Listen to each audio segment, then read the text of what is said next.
Dr. Eric Kelly III and a host of phenomenal speakers from all around the globe for this 7-day virtual event that you don't want to miss. The mission of the Black Business Expo is to raise scholarship money from kids all the way from high school all the way from college. The Black Business Olympics is one of the largest Black business showcases in the world. It is an opportunity for businesses and companies to showcase their businesses globally. We are going to be giving away laptops up to $5,000 away to students. Again, I'm Olivia Appleberry, the founder of 2 Cents Finance and one of the speakers for the expo. I am so excited to see you there. For more info, go to www.blackbusinessexpousa.com or call 919-308-9090 and hope to see you there. I am Black business. From the moment I wake until the time I sleep. Yes, I am Black business. I am Black business. Tell me, are you Black business? I am Black business. Do you support Black businesses? Listen, I support Black business because I am Black business. Black Business Expo, one of the largest business showcases in the history of Black business in the world. The world! Sign up today at www.blackbusinessexpousa.com or call 919-308-9090. I am Black business. I am Black business. From the moment I wake until the time I sleep, I am Black business. I am Black business. Are you Black business? I am Black business. Do you support Black businesses? I support Black business because I am Black business. Black Business Expo, one of the largest business showcases in the history of Black America in North Carolina. Join Dr. Eric Kelly III and a host of phenomenal speakers from all around the globe for this 7-day virtual event that you don't want to miss. The mission of the Black Business Expo is to raise scholarship money from kids all the way from high school all the way from college. The Black Business Olympics is one of the largest Black business showcases in the world. It is an opportunity for businesses and companies to showcase their businesses globally. We are going to be giving away laptops up to $5,000 away to students. Again, I'm Olivia Appleberry, the founder of 2 Cents Finance and one of the speakers for the expo. I am so excited to see you there. For more info, go to www.blackbusinessexpousa.com or call 919-308-9090 and hope to see you there. I am Black business. From the moment I wake until the time I sleep. Yes, I am Black business. I am Black business. Tell me, are you Black business? I am Black business. Do you support Black businesses? Listen, I support Black business because I am Black business.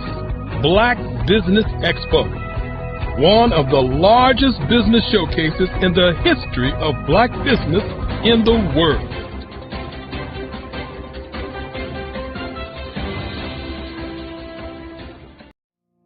Did you know that approximately 333.34 million businesses exist today, according to a report from 2021? And you may be one of those businesses, or maybe you're not in the business market yet, but you're aspiring to be a business owner. Well, guess what? You're in the right place at the right time. Because let's face it, everything is about timing and opportunity. Hi, my name is Dr. Lotus Richey, and I'm the CEO and founder of the Lotus Richey Coaching and Consulting LLC, along with the Lotus Richey Ignite Show. 15 minutes of success with Dr. Lotus Richey, as well as books to boom your business and bring who you are. And today, I want to bring this amazing message to you about the Black Business Network and the Black Business Olympics. See, the Black Business Network and the Black Business Olympics is designed to help people just like you, that's right, that look like me, to take their business to the next level. Not just in your front yard or your backyard, but globally. The Black Business Network and Black Business Olympics is designed not to just help you survive, but to help you thrive. So join us today as we come together with businesses all around the world to support our students, our children, our young teens, our young entrepreneurs. What we do is we come together to help raise funds for students who are aspiring to be business entrepreneurs, who are aspiring and who are thriving in college. We endow them with a wonderful opportunity to gain scholarship of either a laptop or several thousands of dollars. And we invite you to help be a contributor to this amazing opportunity to help someone that looks just like you. So join us today at our website and let us connect with you and help you ignite and take flight in every area of your life on the Black Business Network and the Black Business Olympics. I'll see you. I'd like you to imagine with me, if you will, opening an app where you can collaborate with like-minded individuals from around the world, get inspiration and in-app tools to launch and grow your business, as well as share your knowledge and earn compensation, all in one app. Well, the name of that app is Truso, short for Truly Social. Hi, I'm Matthew Newman, the founder and CEO of Truso. A new concept in social media, Truso is designed from the ground up to be a platform that's both social and empowering for all its users. How exactly do we do that? I'm glad you asked. First, Truso brings the world together via video. Psychologists assert that video provides a significantly more effective connection than audio only. When you enter a community on Truso, you're face to face. Second, on Truso, you don't have to have 1 million followers to monetize. Our business model allows all hosts and moderators to monetize, no matter the size of your following, by 1, producing fee-based content, and 2, inviting others to join the platform as subscribers. Even more, Truso has an in-app resource library with over 100 free resources, forms, and documents to help you build your brand and grow your business. Third, Truso is inclusive. The deaf and hard of hearing communities make up 360 million people worldwide.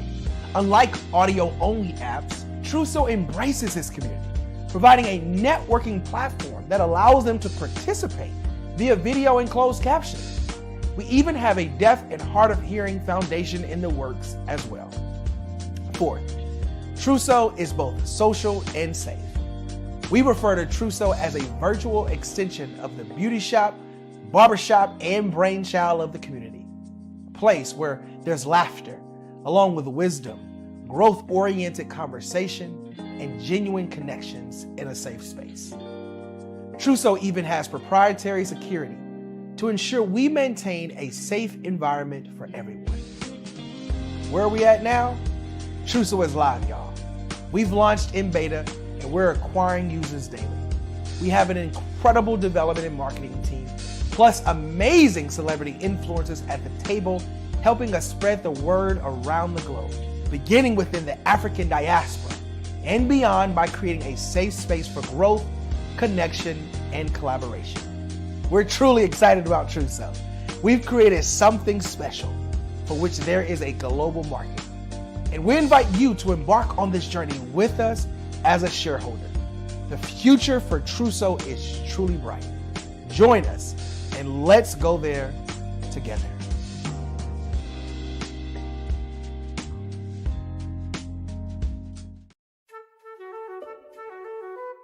This is Dr. Arnold T. Petsworth. He's the owner of Petsworth Vet World, a veterinary clinic in Hopton, Connecticut. His patients include dog, cat, frog, fish, Goldie?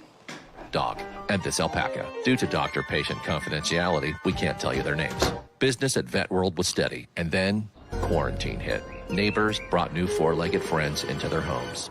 Bunnies. Bunnies everywhere. Dr. Petsworth welcomed these new patients with open arms. The only problem? There were more appointments than he could manage.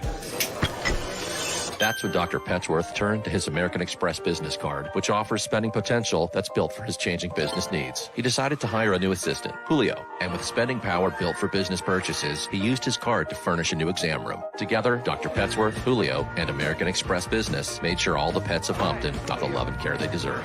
And everyone was happy. Get the card built for business by American Express.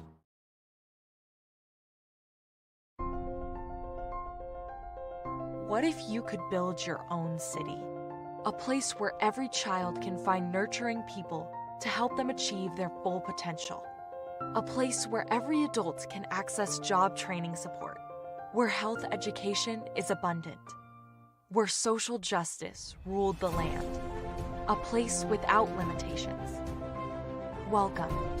You have arrived at STEM City, USA. It is what every city should be.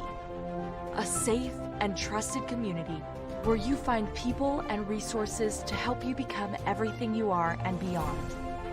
STEM City is unlike anything you have ever experienced. It is a digital twin of the world around you, only better. STEM City is about energy and soul renewal. It is more than a digital world. You can almost feel the power of live cultural events, music, and theater. STEM City promises a better future for children with caring mentors and hands-on activities with dedicated tutors to support our youth. STEM City is your passport to a healthy lifestyle with weekly events addressing our community's many issues. STEM City is your financial well-being with helpful information on wealth management, career advancement, job training, and so much more. STEM City is the community you deserve. It is the city where your dreams can come true. STEM City USA, a place in the sky that is accessible to all who reach for the stars.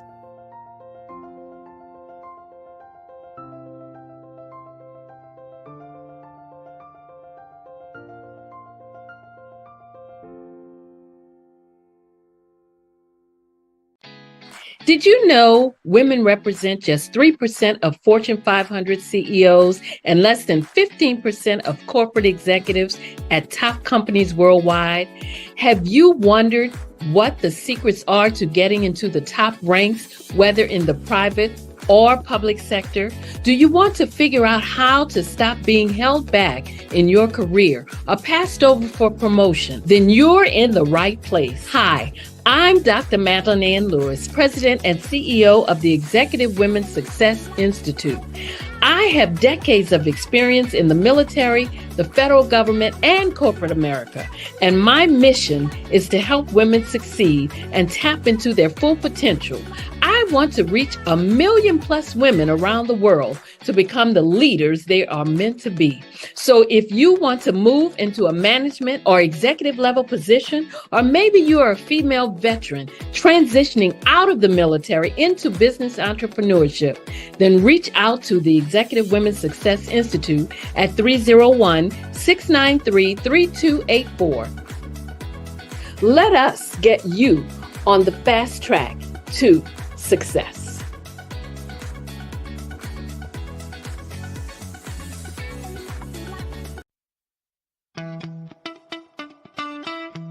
How many times have you been asked to help someone you didn't even know, a student, a business entrepreneur? Or did you ever even ask, where did they end up? That business, that friend, that entrepreneur. Well, just maybe they ended up in a gang, bankrupt, homeless, or worse, dead. Maybe they turn to crime, drugs, and alcohol. Did you ever wonder? Did you destroy their dream, or was your life always so easy? At the Black Business Olympics, we started a movement to help students complete. Give them hope and foster success. Help them to leave their dreams of providing laptops, computers, and up to $5,000 in scholarship funds. Today, we ask you to help a student, a business owner, or an entrepreneur to realize their dream by sponsoring them, supporting them, and buying from them.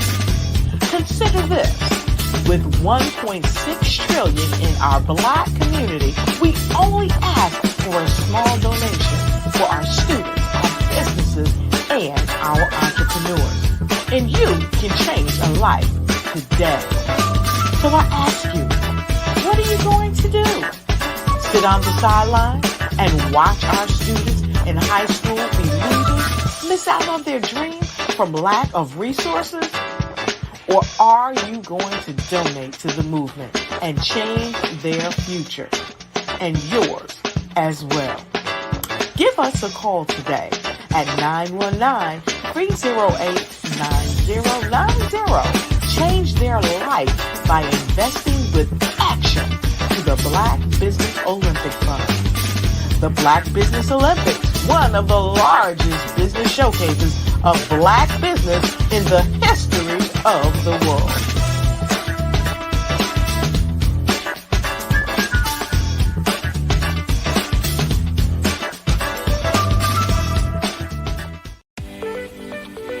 You are in the right place at the right time. The Black Business Network opens again for its Black Business Olympics, a 24/7 broadcast on business, strategies, global branding, social media marketing, finance, advertisement, and much more. Featuring the top, most powerful entrepreneurs and speakers and thought leaders from all around the world as they gather together for this phenomenal event.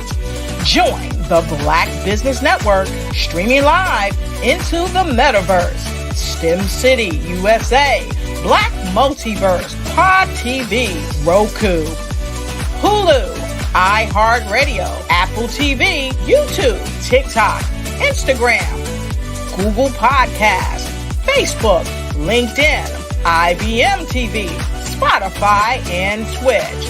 Tune in today and be a part of this amazing movement. The Black Business Olympics welcomes you.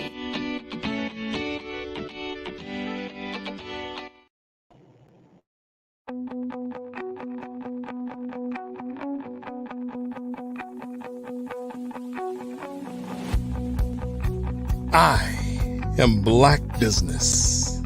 From the moment I wake until the time I sleep.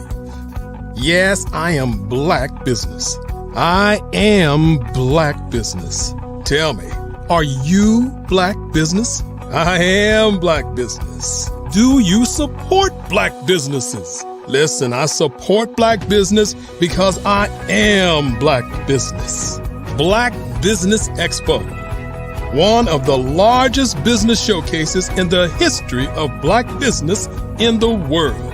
The world! Sign up today at www.blackbusinessexpousa.com or call 919-308-9090. I am Black business.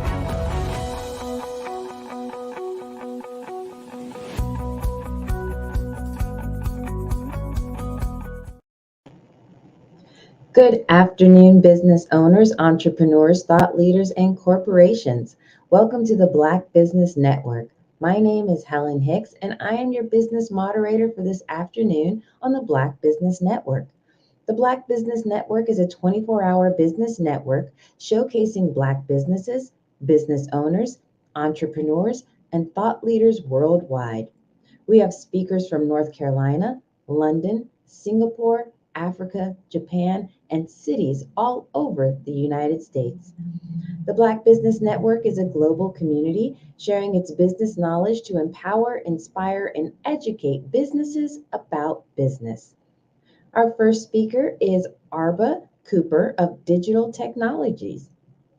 In 1996, Arba left her successful career as an engineer while she was young, married, and raising small children to pursue her home-based desktop publishing business. After designing over 300 websites, working for a digital marketing agency for 12 years, and being a SCORE mentor for 7 years, she knows what it takes to have effective digital marketing. Arba is passionate about using her skills and experience to empower entrepreneurs to understand effective digital marketing.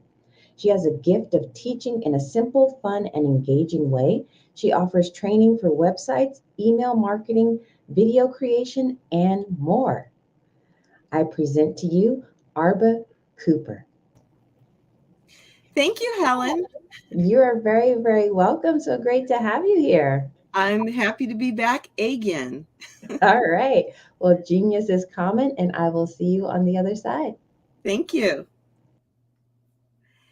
Okay, I should have a guest with me today. I'm excited. Hopefully we will add him in here. There he is. Hey, how you doing? How you Hey, doing? hey, Joe. So this is the platform I was telling you about. Black Business Network is awesome. I think that this organization falls in great with what we're planning on doing. And I'm not even going to butcher anything because I don't have an intro in front of me. So you can introduce yourself and then before we start chatting. Well, my name is Joe McCants. I'm the founder and CEO of Business Empire Financial. We're basically a business consultancy firm. We offer multitudes of services to help empower small business entrepreneurs who basically help them scale their business to new levels. Awesome. Thank you, Joe. And Absolutely.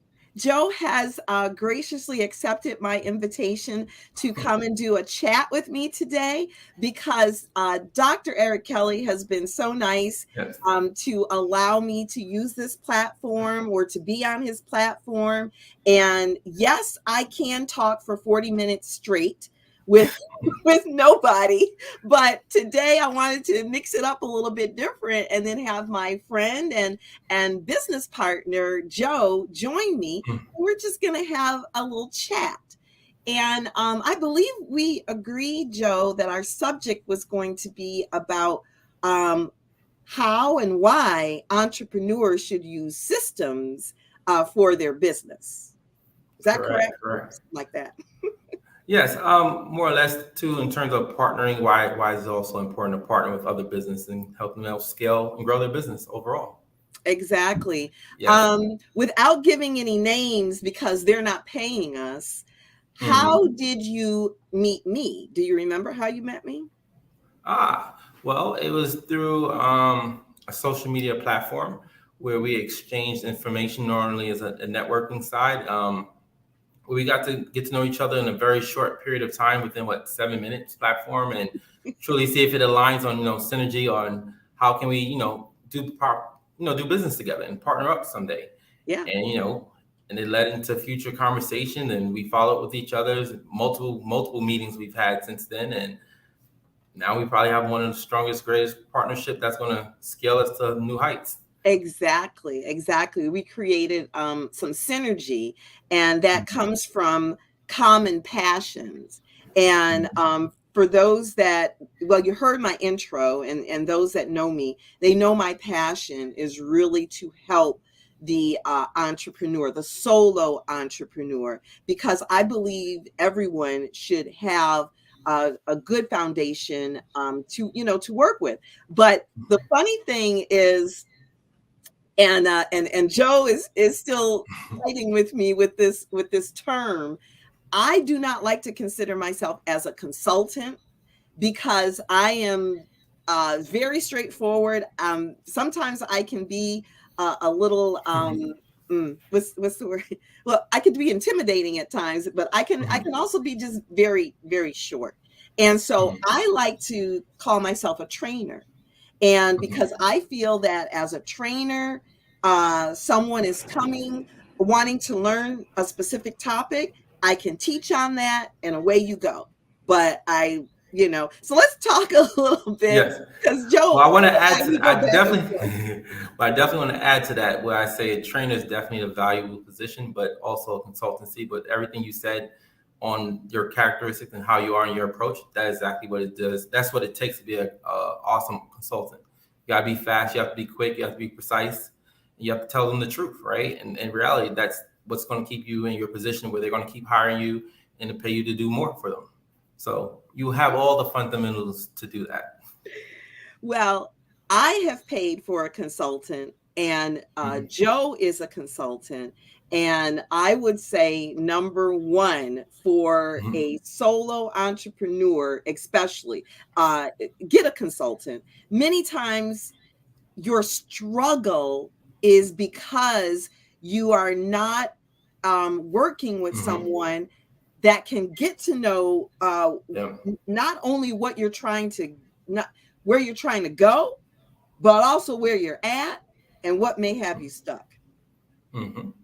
I agree. I mean, I think we've spoke about this. There's three positions of truly where an entrepreneur really lies at until they realize which one are they, which is more or less if that entrepreneur is in a success mode, right? Where everything, they have the resources, the time, the tools, the team to build that. And those are normally those multimillionaires who just have everything and all they do is show up and just bring out new ideas and adventures. And then you may have that entrepreneur who's in that chaos mode where everything is happening to them and they don't know how to control it. And normally that's where that consultant, where they don't even realize they truly do need help, but they do need help and they don't know where to go, right? And it's just information overload. And then that naive entrepreneur who think they know it all and they believe in a path that someone probably preached to them and told them that they were successful years ago and how to do it. And they realize they're still in the same position. You know, everything doesn't work. Just because it worked for one person doesn't work for another person. And in reality, that's where that true, I say, not even a consultant more or less, but a support team, right? A system, a process where someone can come with you and go with you or guide you along the way on the path that you need to end up at, or the desire of the business that you want to end up at. I should say. Right. And I have been in all those phases during my development, all of those phases. My story that I share often is that my degree is electrical engineering. It's many, many years old. And so when I didn't really set out to start a business, what happened was I was just helping a friend, a hairstylist, who needed some marketing done. And so I did some business cards for her, and then she started referring me. And then all of a sudden I was like, this is the naive part. I was like, hey, I could do this as a business. Yeah. This is fun. I can leave corporate America, do my own business. And so I was doing it and I was successful, but it was all that stuff I didn't know. No. Correct. And so what happened is I just started believing the hype. I started, you hear about opportunities, you can make a lot of money, you can get the things you want. And so again, I'm naive and mind you, I'm not stupid because like I said, an engineer, but I did not know business.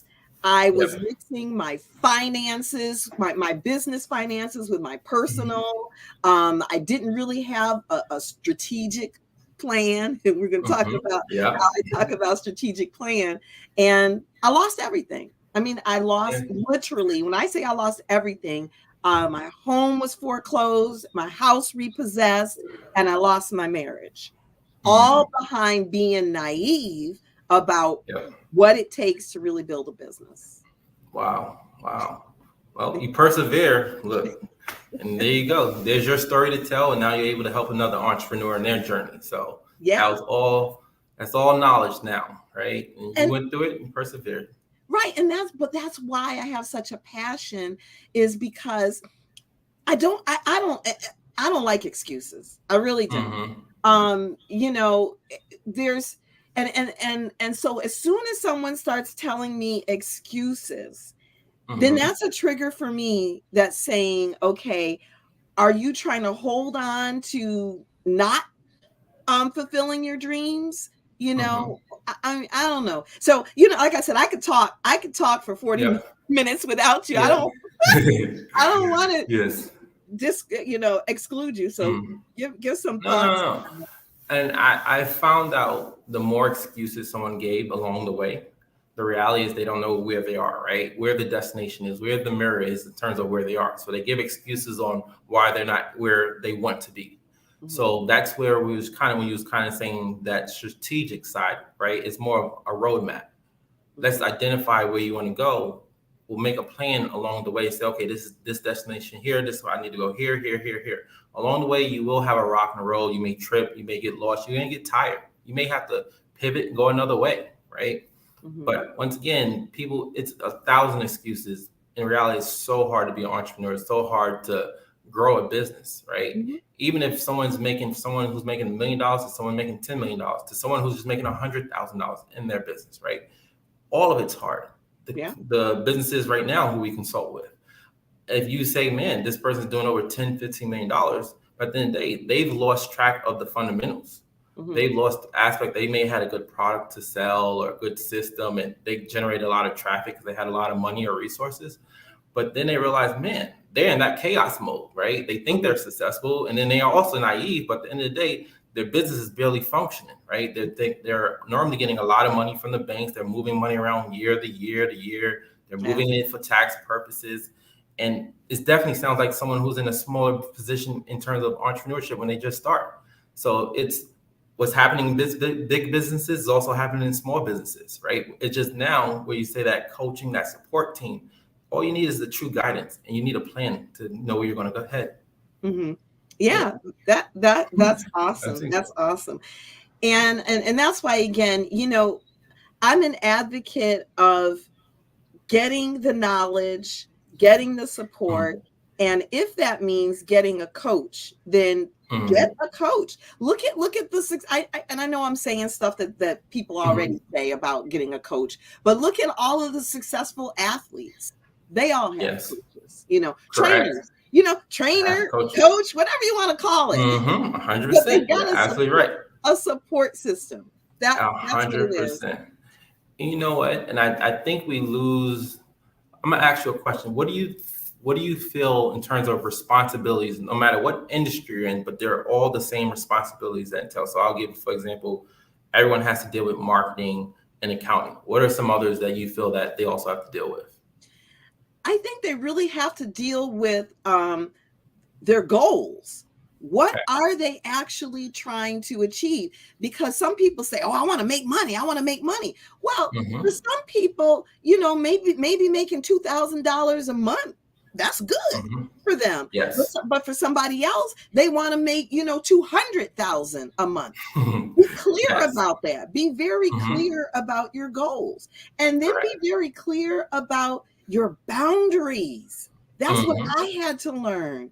You know, if you are raising a young family, and again, I had to learn this the hard way, then don't sacrifice your family to try to build your business if you don't have that support system to do it, you know? Correct. So those are two of my things. There's a lot. Well, no. So let me go more into, I guess, let's say departments, right? There's a marketing department. Even though you could be your own individual in your own business, in reality, there's still a marketing department. You're just the head of that, right? And the only one of it.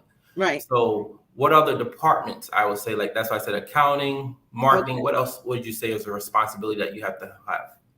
Well, because I know I love this. So you're asking me questions because you work with a lot of corporations. And I still, sometimes I stay in my little solo entrepreneur mindset. But given the fact that I've obviously worked in corporations, you need marketing, accounting, HR, depending if you have a facility that you're operating out of, you're going to need Yeah, somebody in facilities. Hard to say because I'm doing everything. Okay. No. And that's the thing, right? It's so hard to say. And that's that naive part where we get a product and we get so caught into the product and someone has to say, you can sell it. And then it's, what about the business structure? What are you covering? In reality, even though they talk about organizational charts for big businesses, but you need an organizational chart for your small individual business. Because let's say you start selling and you start getting clients, you start doing all those things. What about the latest technology, right? That's actually a thing now. Technology, if you have the latest systems, automation, the process of onboarding a client can take forever. So it's extremely important that you have a technology, more or less, department, and then also bringing it down to the plans. And then let's say, like you said, HR, how are you getting paid? What is the system that you're taking? Are you using a third-party company, or are you just pulling money from your business account and putting it in your personal account, right? That's an actual thing to actually know. What am I doing? How am I utilizing, allocating the resource of the money that's coming through?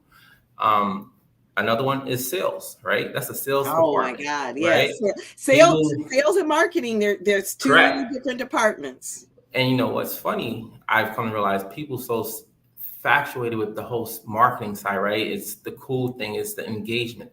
A lot of times people don't know how to close that person. Once they get that lead, what happens next?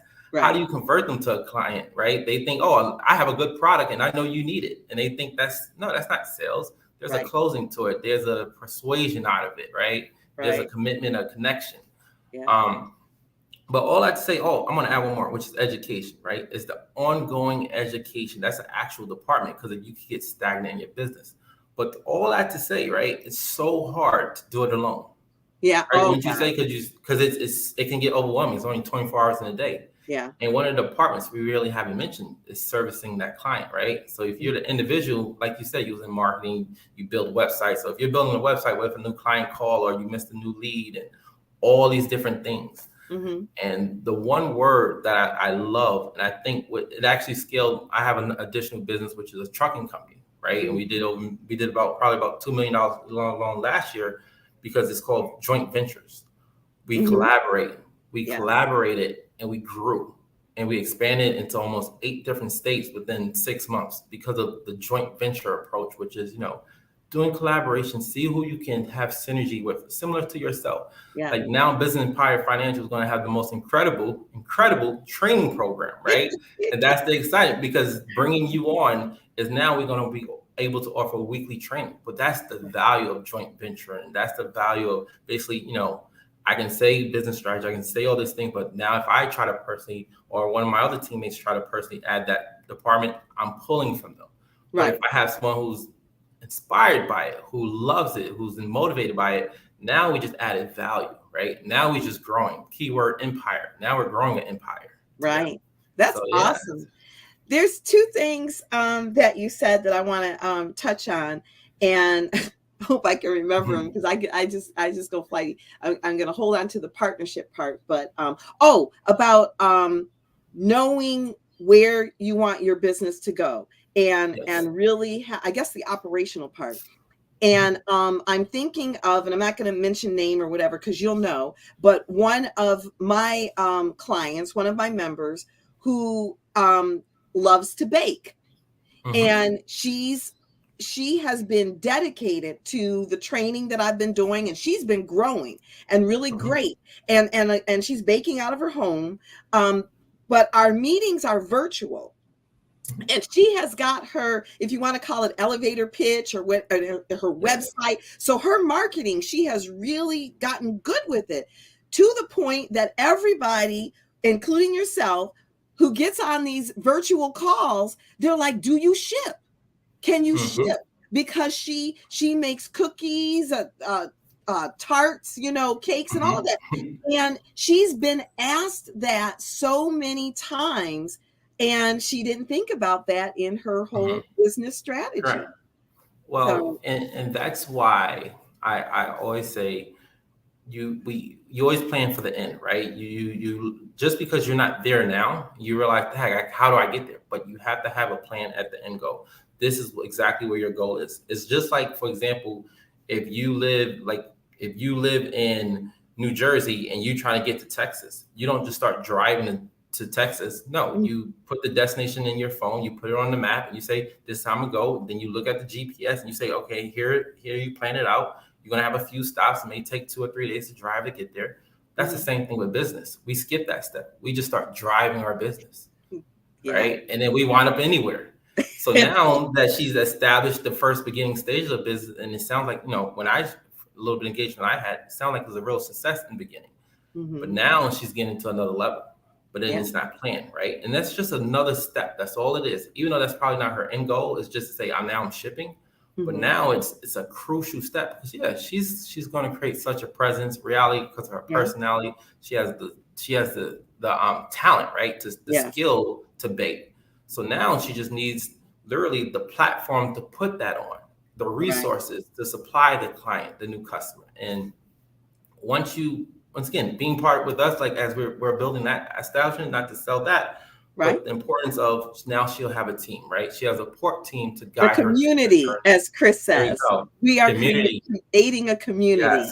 Yes. I love that. So, well, I want to kind of rabbit over there, but the one thing, make sure I come back to partnership and how that worked for me in the past. The thing about not having a clear plan for your business is 2 things can happen: that you can get diverted because you're chasing something else, and that's not really in your it's not really in your goal, it's not in your brand, or whatever, and you can chase that, and then you've clouded up your brand. Or what can happen is that there can be opportunities that you didn't think about that could get you to that next level. And so I think that's what's happening with her, is that she didn't realize it's shipping. Even, with doing a business plan, she probably hadn't thought about shipping, but she didn't realize that by networking and being on these virtual calls and meeting people outside of our current location, that's an opportunity that now she needs to address. So. Correct. 100%. And I think if you are open-minded, and I think this is the only reason why, for example, let's say what we do now as a firm is basically we are open-minded, right? To, for example, I can say, man, we have a marketing department, we have a training, we can consult, right? But the open-minded to say, you know what, because that word you said is community, right? Open-minded to say, man, we want to build a community. We want to build a way to collaborate with people and that joint venture together. And then it makes you think like, because, well, if I bring this person on, they're going to challenge me and they may ask me these questions, or they may ask something for my services, right? And I need to be able to provide that for them, or let alone teach them how we can work together, whatever that looks like. Right. And I'm super excited with the word community that you just said, though. I'm stuck on that because that's the key, right? Community networking, but the community side is the platform that people come together and just strategize. Right. And be able to, and to allow in a safe, supportive environment for them to get to whatever next level that is for them. That's what's really important.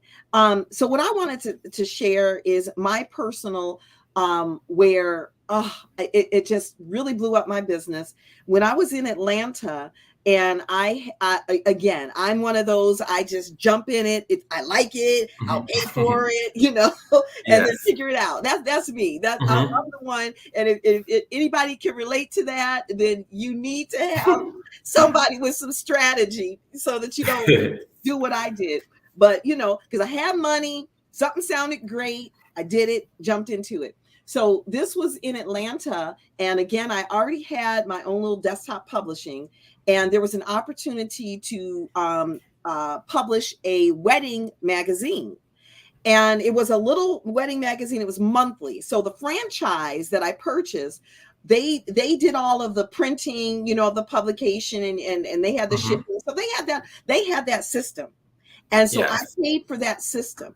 And my job was to find advertisers for the magazine. So I was successful with that because I knew about marketing and sales, So I was getting, again, caterers, DJs, florists, or whatever. But these were all solo entrepreneurs.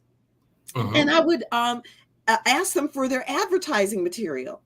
They looked at me like a deer in the headlights. They thing about advertising or whatever. So I started doing monthly meetings, and it was training because I knew that my advertisers, they needed training. They needed to know, like you said, once they get the business, once they get the leads, then how are they going to convert them? So I was doing all kinds of things like that, and it really grew. It grew really big, and then it was like too much for me, and I started saying, so in my meetings, I kept saying, if there's anybody else that's passionate about, helping entrepreneurs and want to help me build this community, come forward.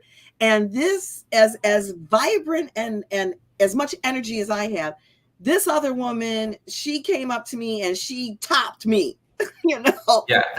Imagine that. She topped me with energy. We got together and we were like a ball of fire. She was a event planner, consultant. She was a consultant. As a matter of fact, she was a wedding consultant, event planner. And we collaborated together. And so she was doing all of the, customer facing stuff.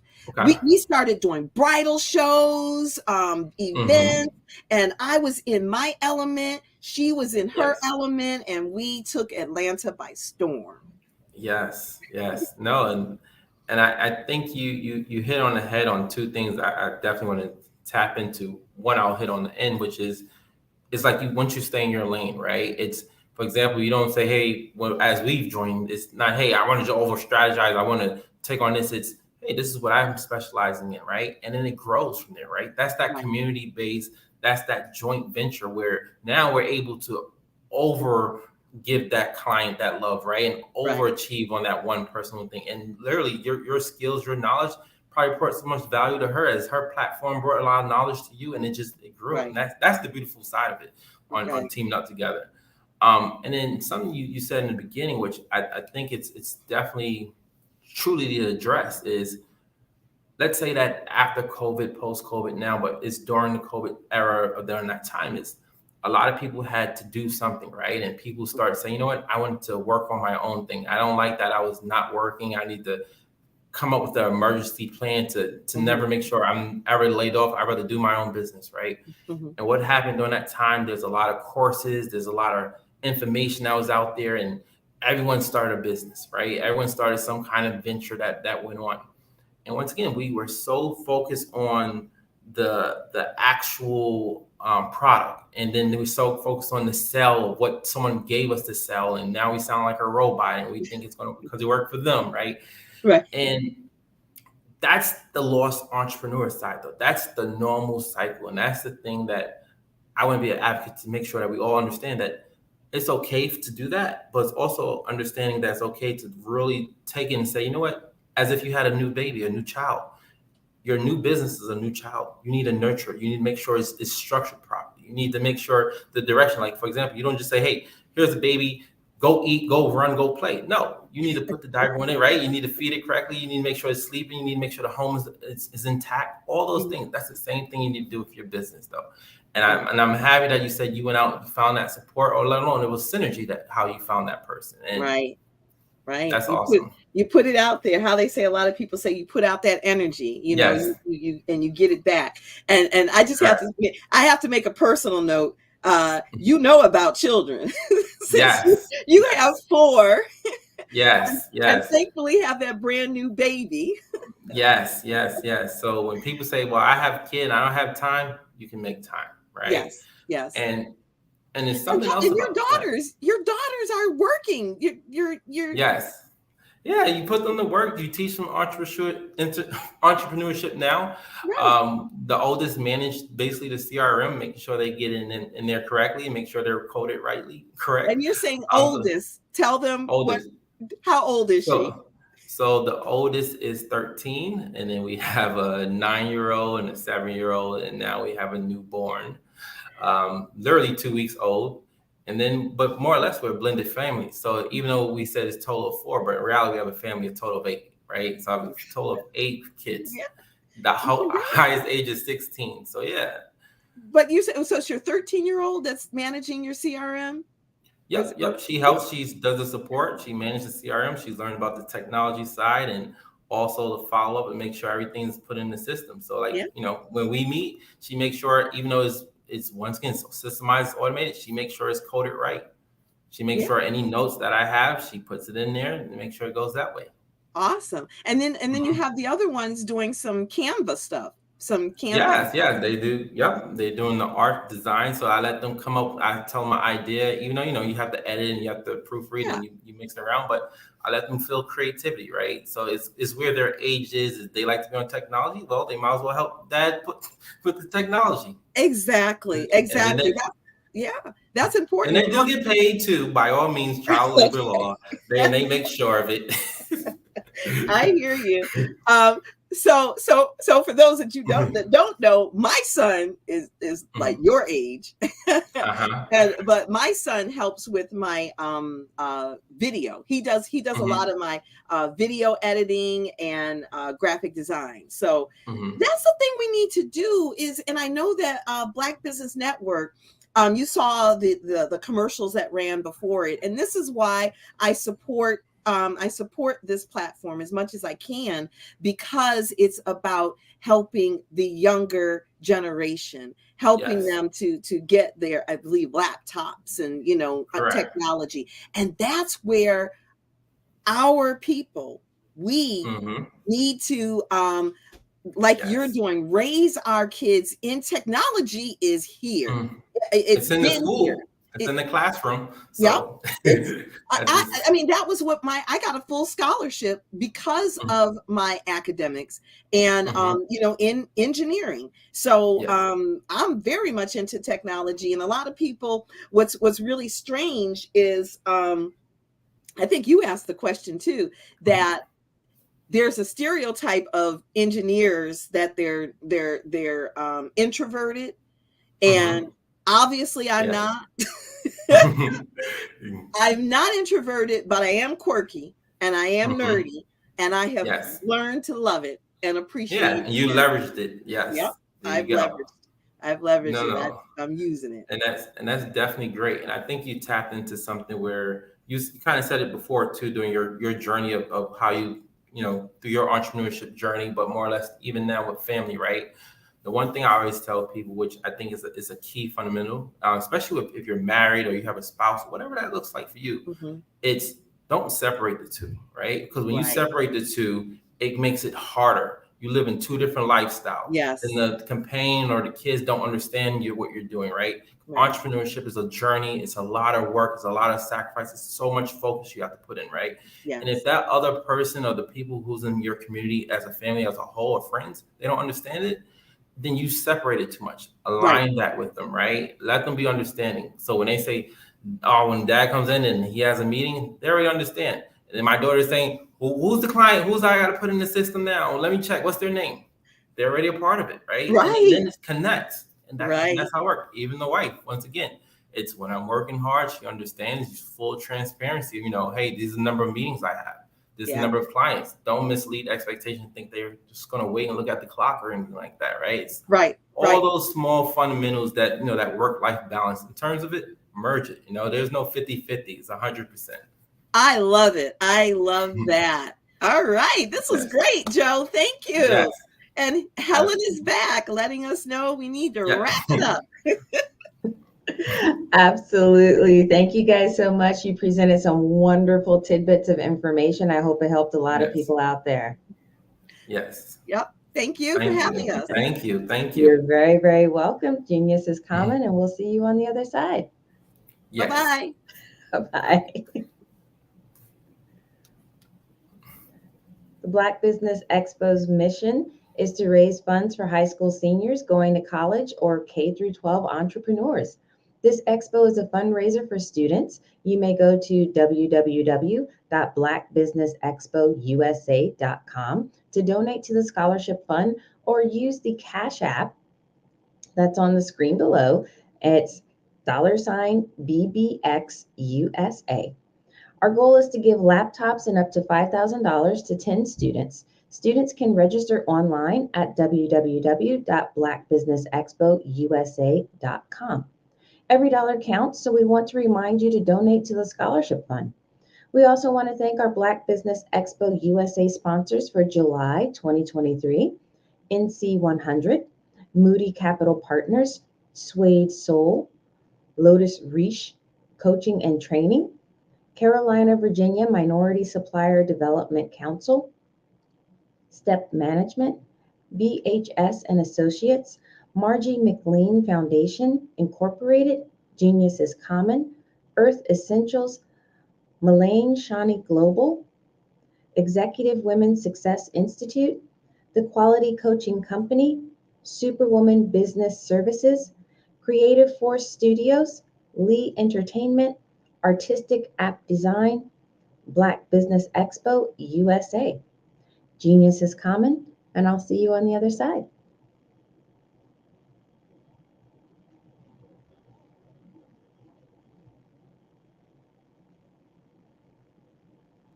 I'm Kennedy Harris. My genius is being an entrepreneur.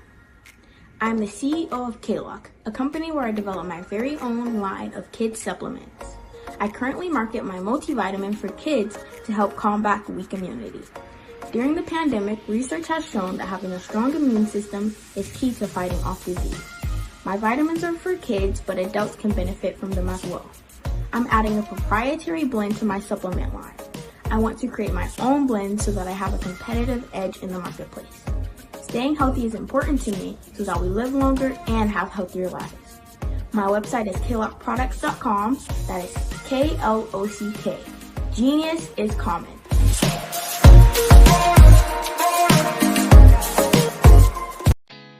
Did you know women represent just 3% of Fortune 500 CEOs and less than 15% of corporate executives at top companies worldwide?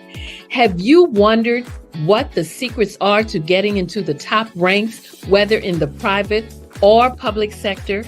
Do you want to figure out how to stop being held back in your career or passed over for promotion? Then you're in the right place. Hi, I'm Dr. Madeline Ann Lewis, President and CEO of the Executive Women's Success Institute. I have decades of experience in the military, the federal government, and corporate America, and my mission is to help women succeed and tap into their full potential. I want to reach 1 million plus women around the world to become the leaders they are meant to be.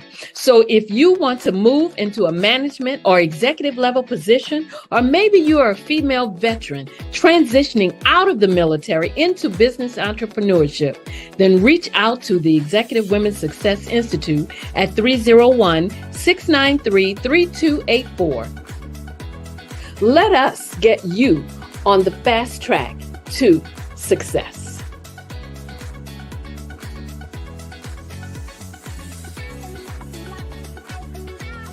I'd like you to imagine with me, if you will, opening an app where you can collaborate with like-minded individuals from around the world, get inspiration and in-app tools to launch and grow your business, as well as share your knowledge and earn compensation, all in one app. Well, the name of that app is Truso, short for Truly Social. Hi, I'm Matthew Newman, the founder and CEO of Truso. A new concept in social media, Truso is designed from the ground up to be a platform that's both social and empowering for all its users. How exactly do we do that? I'm glad you asked. First, Truso brings the world together via video. Psychologists assert that video provides a significantly more effective connection than audio only. When you enter a community on Truso, you're face-to-face. Second, on Truso, you don't have to have 1 million followers to monetize. Our business model allows all hosts and moderators to monetize, no matter the size of your following, by 1, producing fee-based content, and 2, inviting others to join the platform as subscribers. Even more, Trousseau has an in-app resource library with over 100 free resources, forms, and documents to help you build your brand and grow your business. Third, Trousseau is inclusive. The deaf and hard of hearing communities make up 360 million people worldwide. Unlike audio-only apps, Trousseau embraces this community, providing a networking platform that allows them to participate via video and closed captioning. We even have a deaf and hard of hearing foundation in the works as well. Fourth, Trousseau is both social and safe. We refer to Trousseau as a virtual extension of the beauty shop, barbershop, and brainchild of the community. A place where there's laughter, along with wisdom, growth-oriented conversation, and genuine connections in a safe space. Trousseau even has proprietary security to ensure we maintain a safe environment for everyone. Where are we at now? Trousseau is live, y'all. We've launched in beta and we're acquiring users daily. We have an incredible development and marketing team, plus amazing celebrity influencers at the table, helping us spread the word around the globe, beginning within the African diaspora and beyond by creating a safe space for growth, connection, and collaboration. We're truly excited about Trousseau. We've created something special for which there is a global market. And we invite you to embark on this journey with us as a shareholder. The future for Trousseau is truly bright. Join us and let's go there together. This is Dr. Arnold T. Petsworth. He's the owner of Petsworth Vet World, a veterinary clinic in Hopton, Connecticut. His patients include dog, cat, frog, fish, Goldie, dog, and this alpaca. Due to doctor-patient confidentiality, we can't tell you their names. Business at Vet World was steady, and then quarantine hit. Neighbors brought new four-legged friends into their homes. Bunnies everywhere. Dr. Petsworth welcomed these new patients with open arms. The only problem? There were more appointments than he could manage. That's when Dr. Petsworth turned to his American Express business card, which offers spending potential that's built for his changing business needs. He decided to hire a new assistant, Julio, and with spending power built for business purchases, he used his card to furnish a new exam room. Together, Dr. Petsworth, Julio, and American Express Business made sure all the pets of Hopton got the love and care they deserve. And everyone was happy. Get the card built for business by American Express.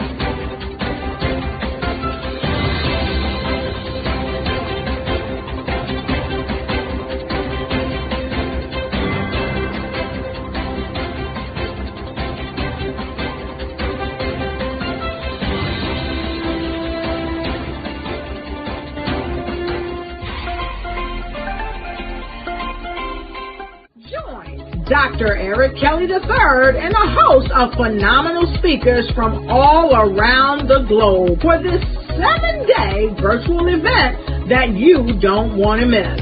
The mission of the Black Business Expo is to raise scholarship money from kids all the way from high school all the way from college. The Black Business Olympics is one of the largest Black business showcases in the world. It is an opportunity for businesses and companies to showcase their businesses globally. We are going to be giving away laptops up to $5,000 away to students. Again, I'm Olivia Appleberry, the founder of 2 Cents Finance and one of the speakers for the expo. I am so excited to see you there. For more info, go to www.blackbusinessexpousa.com or call 919-308-9090 and hope to see you there. I am Black business. From the moment I wake until the time I sleep. Yes, I am Black business. I am Black business. Tell me, Are you black business? I am black business. Do you support black businesses? Listen, I support black business because I am black business. Black Business Expo, one of the largest business showcases in the history of black business in the world. The world! Sign up today at www.blackbusinessexpousa.com or call 919-308-9090. I am black business. I am black business. From the moment I wake until the time I sleep, I am black business. I am black business. Are you black business? I am black business. Do you support black businesses? I support black business because I am black business. Black Business Expo, one of the largest business showcases in the history of Black America in North Carolina. Join Dr. Eric Kelly III and a host of phenomenal speakers from all around the globe for this 7-day virtual event that you don't want to miss. The mission of the Black Business Expo is to raise scholarship money from kids all the way from high school all the way from college. The Black Business Olympics is one of the largest black business showcases in the world. It is an opportunity for businesses and companies to showcase their businesses globally. We are going to be giving away laptops up to $5,000 away to students. Again, I'm Olivia Appleberry, the founder of 2 Cents Finance and one of the speakers for the expo. I am so excited to see you there. For more info, go to www.blackbusinessexpousa.com or call 919-308-9090 and hope to see you there. I am black business. From the moment I wake until the time I sleep.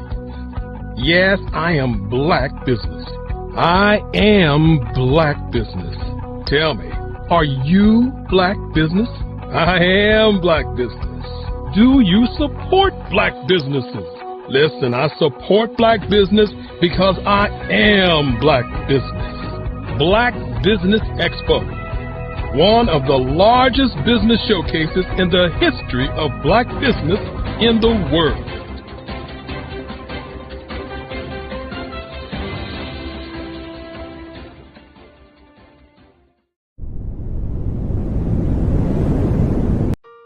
Hello, this is Israel, and I am CEO of Daydreams Interactive and author of Princess Planet. So, genius is common, and as a kid, I loved to daydream. Even as an adult, I loved to daydream. And when my daughter became 6 and loved princess characters, but we just could not find the diversity that showed her, we created our own characters. So, for instance, you have Princess Nulu right here. Princess Nulu is from Uganda, and her genius is that she loves to take care of animals. She can actually even listen and hear what they say. And then we have Princess Isabella right here. Princess Isabella, she's from Cuba, and her genius is biochemistry. One day she hopes to eliminate disease. Then we have Princess Nia right here. And Princess Nia is based off of my daughter. And she wants to be the greatest dancer alive. So that's her genius. So what's your genius? My genius is my imagination. Genius is common. Hello, my name is Kiasi Helm and I'm 14 years old. I think my genius would probably have to be setting goals and achieving them. I say this because ever since I was young, I always wanted to be an author, and at age 11, I ended up achieving this. But not only did I end up becoming an author, I ended up becoming a public speaker, a publisher, a business owner, all these great things. The name of my business is Written by Kids Publishing Company. I decided to start this company because I thought it was important for me to help kids my age express themselves through literacy and just achieve their own goals. Because to me, achieving goals is the best thing in the world to feel. It's you just achieving things and aspirations that you set for yourself. And I know that everybody is capable of this, because even if you don't end up achieving the goal, you still tried your best, and that's the most important thing. And everybody is capable of this because genius is common. Thank you.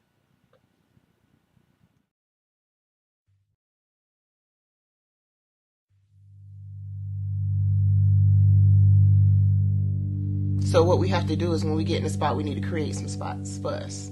That's the main thing. We need to be able to be in a position where we're able to create those spots for us. For me, being an entrepreneur, I'm not just going to get a business and then leave you sitting high and dry. If you ask me some questions about entrepreneurship, I'm going to give you as much as I've received. I've seen people who made it, and then when you ask them, it's like, okay, now you have to pay me for the information, the same information I got for free. We probably in totally different cities. There's no way that we're going to bump heads or anything. We're not competing. Bring me up with you. And so I just think that whatever education that I have, then I need to be able to give that to my own as well. So create the spots. You can create the spots when you get there.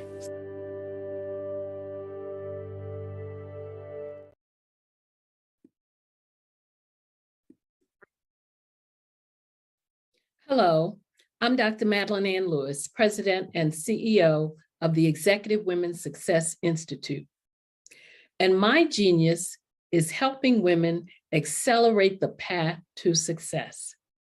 You know, I was blessed to have strong women in my life who encouraged, motivated, and pushed me to do my best and to never even think about giving up on my dreams. So I say to women, we must show up to rise up. We have talents and potential, but who will see them if we don't speak up and get noticed?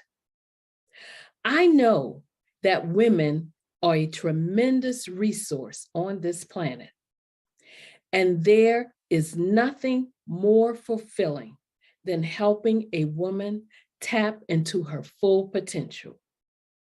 I do this because I want to be a part of helping as many women as I can to show up, to rise up. I do this because genius is common.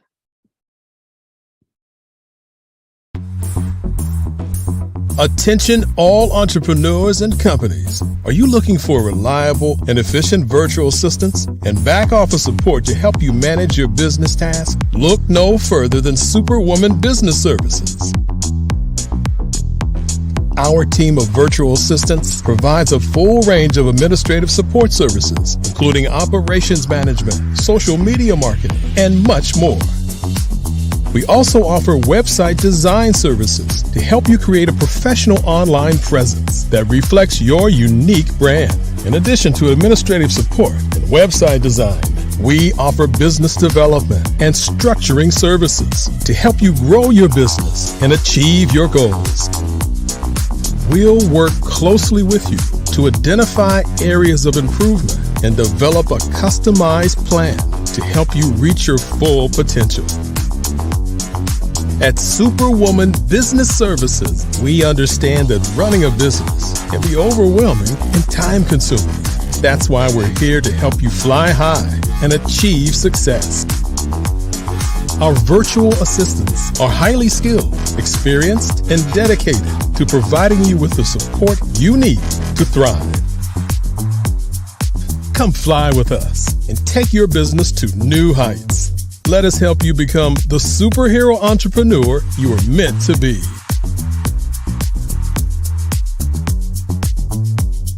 Contact Superwoman Business Services today to learn more about our back office support services. Come fly with us and take your business to new heights.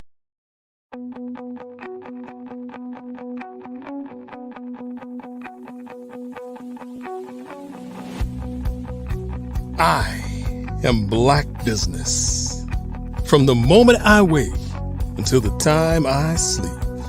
Yes, I am Black business. I am Black business. Tell me, are you Black business?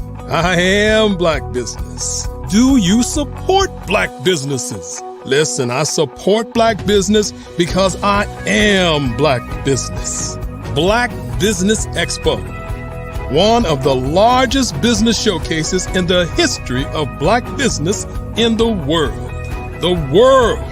Sign up today at www.blackbusinessexpousa.com or call 919-308-9090. I am Black business.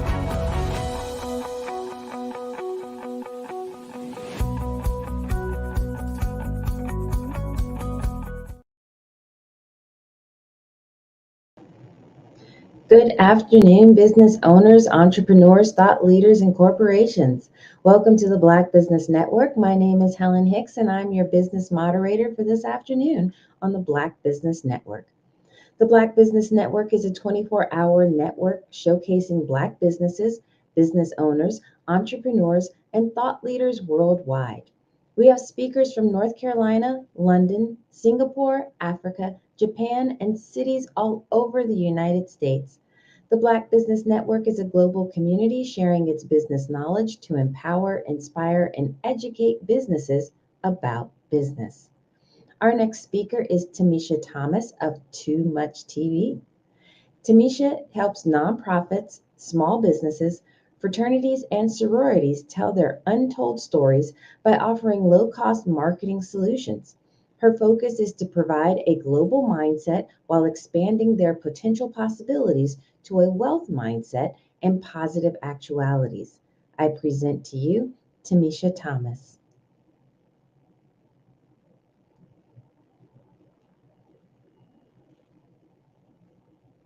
Oh, we can't hear you. You got to turn your mic on. Hi, Helen. How are you? Great, great. Nice to see you. Thanks so much for being here. Well, thank you for having me. No problem. Genius is common, and we'll see you on the other side. Well, thank you. Hello, everyone out there in Black business networking Olympic world. I'm Tamisha Thomas. Yesterday I was moderating. Today I'm here to talk about standard operating procedures in your business and why they are important and why you need them. And usually when I put together what it is that I'll be talking about, I'm talking about it because I'm actually going through it myself.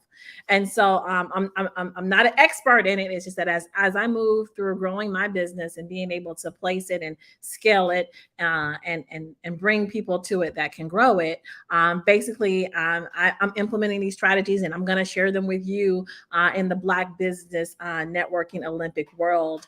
And so today we're going to be talking about standard operating procedures and why you need them and what should be included in your standard operating procedures. And so a lot of times standard operating procedures are called SOPs. And they are essential for nonprofit. And we're going to look at this from a whole nonprofit perspective. If you've watched me in the past, you know, I have two businesses. I have a nonprofit and I have a for-profit. The nonprofit actually is what I feel like is a career pipeline for industry. We've operated several programs in that nonprofit, but currently right now we're running two programs. One program is the TMT Mentee program, and we're working with Shaw students and we're teaching them and we're giving them hands-on training in mass communications, letting them work with small businesses to fulfill their marketing needs. We do website design, video production, creating functional websites, webinars, those types of things as far as marketing. If you've watched in the past, you know that my background comes from radio. I work with Mr. Batts, WEP Radio in Huntsville, Alabama. That's what qualifies me to do the work that I'm doing with the mentees. The other program that we're currently running right now within the Team to Youth Community Foundation is the Cyber Bears. They're a robotics team. That was just something that was gifted to me from the gods when I first put the Team to Youth Community Foundation together. I wrote it so that it can encompass African-American children learning STEAM, science, technology, engineering, arts, and math. And what better way to prepare our children, our youth, for the fifth industrial revolution than a robotics team, right? So we are part of First North Carolina competition team. It's one of the larger robotics competition teams. This is a space where most African Americans don't exist in this space. When we go to competition, it was only one of 3 competition teams started as a grant for First North Carolina to bring some diversity into the organization. And these kids actually build an industrial size robots for 6 weeks, starting off in January, and they actually compete against other schools. Most of the kids are actually involved in schools with large resources to be able to see who can build the best robot. They score points. They come into an alliance. They pick teams, and then they actually battle for competition for regional, for state, and then they go off to world competition and actually are challenged. Robots are challenged from kids all across the globe. I mean, we're talking about from the Caribbean, from China, from Africa. And so those kids are preparing through hands-on activities, through learning that for the fifth industrial revolution. As a matter of fact, if you have first robotics competition team on your resume, recruiters are looking at that more heavily, separating those piles of resumes into those kids that have had this experience and those kids who have not. And those kids who are part of a first competition team are actually receiving a precedent or a preference over those and being offered full scholarships because employers know that kids can problem solve, they can think creatively, they can code, and they can actually show up with a tangible in a time frame. And so those are the 2 programs that we're running with our nonprofit right now. And as we move to being able to become grant funded and solidifying our team and making sure we have other sources of revenue outside of grants, we have to have our Bible of how we operate within our organization. That's going from a hustle to an enterprise, because as you build an organization, you want to be able to have it sustain itself after your life. That's why we are building corporations and businesses, so that we can leave lasting legacies, so that we can leave structures that can exist past our lifetime. And so that is why we're talking about standard operating procedures today. They're essential, especially for nonprofits, to ensure consistent and efficient operations. So a lot of times, because I'm working in the nonprofit with parents, I'm coming across mindsets that I kind of, when I come across a mindset, it can be very challenging in an organization because you're like, why do people think they can just drop their kids off on me when this is basically a free program, And so I've come across that mindset several times with parents, and really, especially since what we were doing prior to COVID was involving African American communities in technology. We're not we're laggards in that particular area. We're not the early adapters of technology, and so there had to be a mind shift.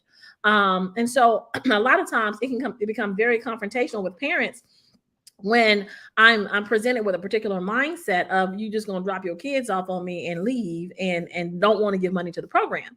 And so what I do is I kind of examine that mindset while I'm working with the parents, and I turn directly to my SOPs and make sure that our standard operating procedures begin to help the parents shift, and the parents and the students help shift their mindset from, hey, I'm gonna drop my kid off on you, to hey, we're gonna support and engage our kids and become the powerhouse around our children that we need. And the reason that that's urgent is here in North Carolina, our governor just recently issued a state of emergency for education, and that they are truncating monies from public schools to private schools. And so we have communities right now getting ready for this shift and getting ready for this fifth industrial revolution. And so it's important that our community gets ready for that too. And standard operating procedures can help you do that. So the first thing that you want to have in a standard operating procedure is your purpose and your scope.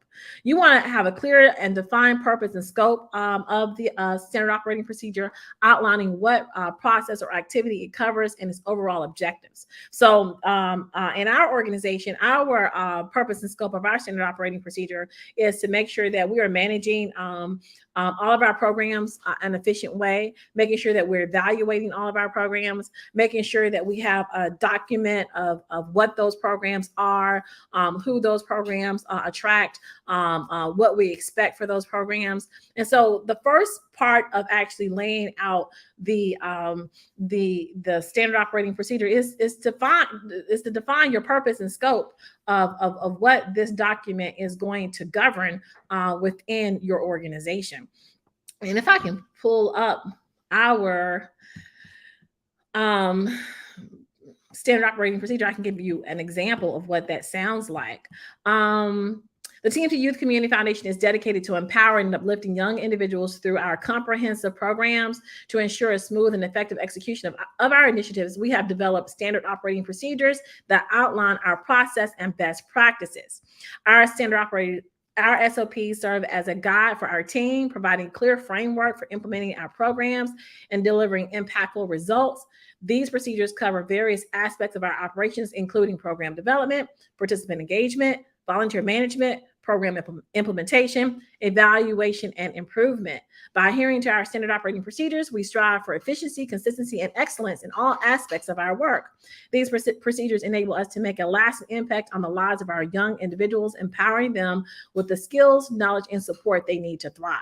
So there in our standard operating procedures, we've laid out the purpose. We're governing our volunteers. We're making sure that we have programs that have outcomes and expectations, and clearly we're setting up our standard operating procedure as our Bible within our organization. The second thing that your standard operating procedures should consist of is your roles and responsibilities. You want to provide a step-by-step description of the process, outlining each activity included from start to finish. I'm sorry. I read the wrong thing. The second thing that you need to have is your roles and responsibilities. You want to identify the individuals or teams responsible for executing the process and their specific roles and responsibilities. And we do that within our volunteer management section of our document. Our volunteers play a crucial role in our foundation. Our SOPs detail the recruitment, training, and support process for our volunteers, ensuring they have the necessary resources and guidance to make a meaningful impact on the lives of the young individuals we work with. So under our volunteer management and our under that scope, we let everyone know what they're responsible for, their roles and responsibilities, what the requirements are for that particular title. And we use several systems to help manage our organization. And I'll give them to you right now. I really like to be able to kind of let people know kind of what systems we're using. We use Homebase for this, and Homebase is actually free to actually have a jobs board so that you can actually put down your role and responsibility. People can actually come there and upload their resume. So there's actually a system and a catalog of the people that are actually coming to apply, and it directly connects you to the internet. So Homebase not only allows you to set up a jobs board that is there. I think the job board, I think it may run for like 3 weeks. A lot of times I'm just using this for internal for the people that are currently working with my organization.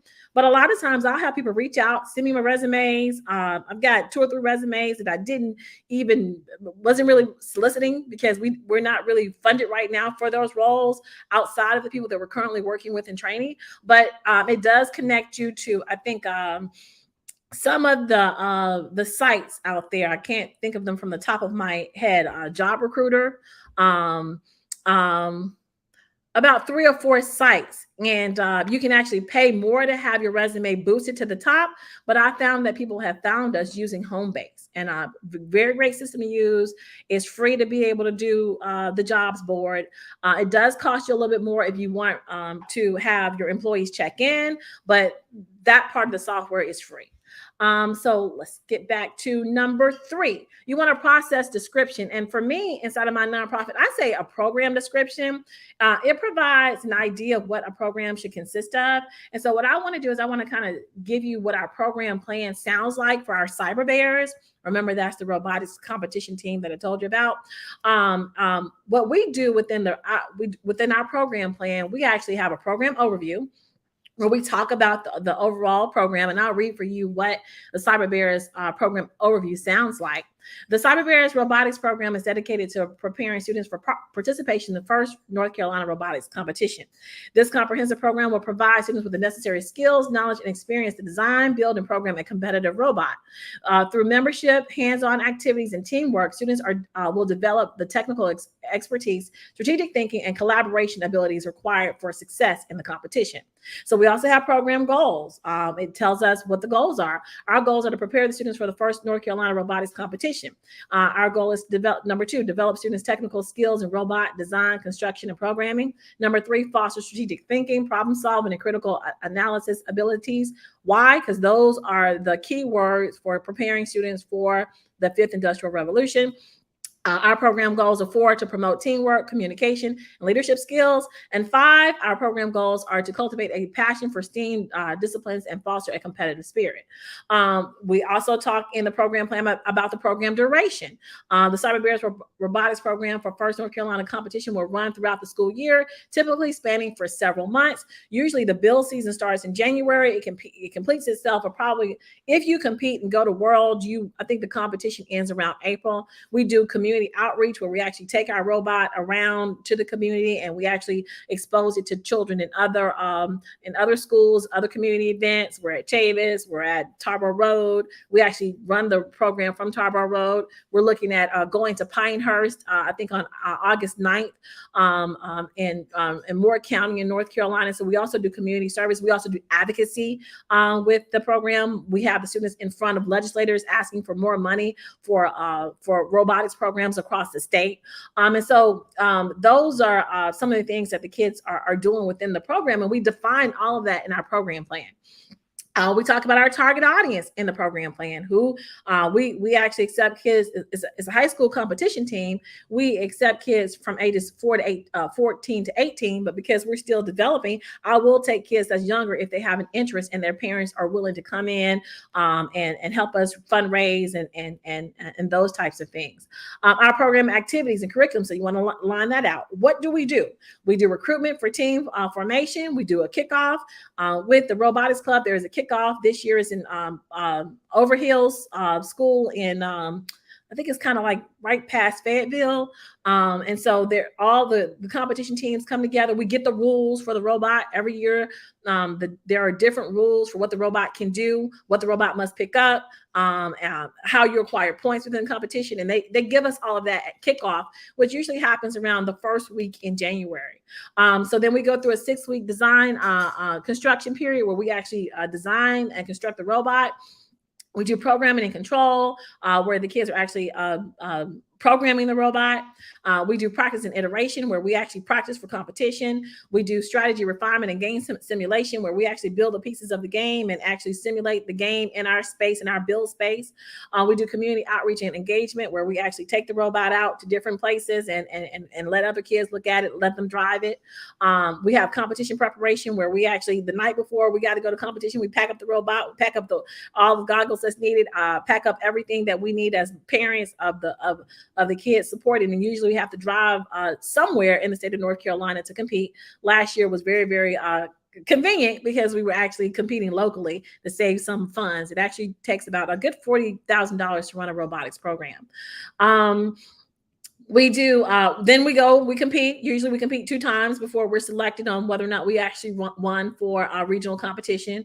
And then we come back in and we post competition reflection and celebration, where we actually get with the parents and say, okay, how did that work out this year? How did it not work out this year? What do we need to do different? How can we improve our process? How can we recruit better? How can we have more money to spend on the robot? And so, and then we do program resources and support. We have to have a budget. We do program evaluation. With our program evaluation, what we do is we distribute surveys to parents and students to see exactly what they think about the program, because all of this, having a process like this gets you ready for grant world, and it allows you to keep good records for your organization. And for me, it helps me move mindsets from the parents to let them understand clearly what's expected from the program, what they'll be involved in, so that when we move through the program, they can actually say, they can commit to being what we call a family advocate for their kids. And if they slip past that, I can always bring them back to this piece of paper that they signed and say, you see, you signed this. This is what you signed. This is what you said you was going to do. And so we need you to kind of make sure that you're on point with that, which helps us move the needle for mindset when working with the parents of our organization. So I'm not going to go through everything of a program plan, but with ChatGTP nowadays, you can get in there and pull up and use the prompts to be able to help you write your standard operating procedures. Let's go to number 4 of what a SOP needs. It needs workflow and flow charts. Visual representations such as a flow chart can aid in understanding the process and flow and dependencies. So I just gave you an example of what we're doing with the cyber bears. And I want to give you an example of how we actually work with our mentees, that other program that we were talking about. In the mentee program, the students actually work with businesses to be able to make marketing affordable. And so there's a process. There's a process, one, of us recruiting the mentees. And that process is usually I meet with Shaw University. There is it's actually a part of a practicum that they must complete to be a part of, as a TMT mentee.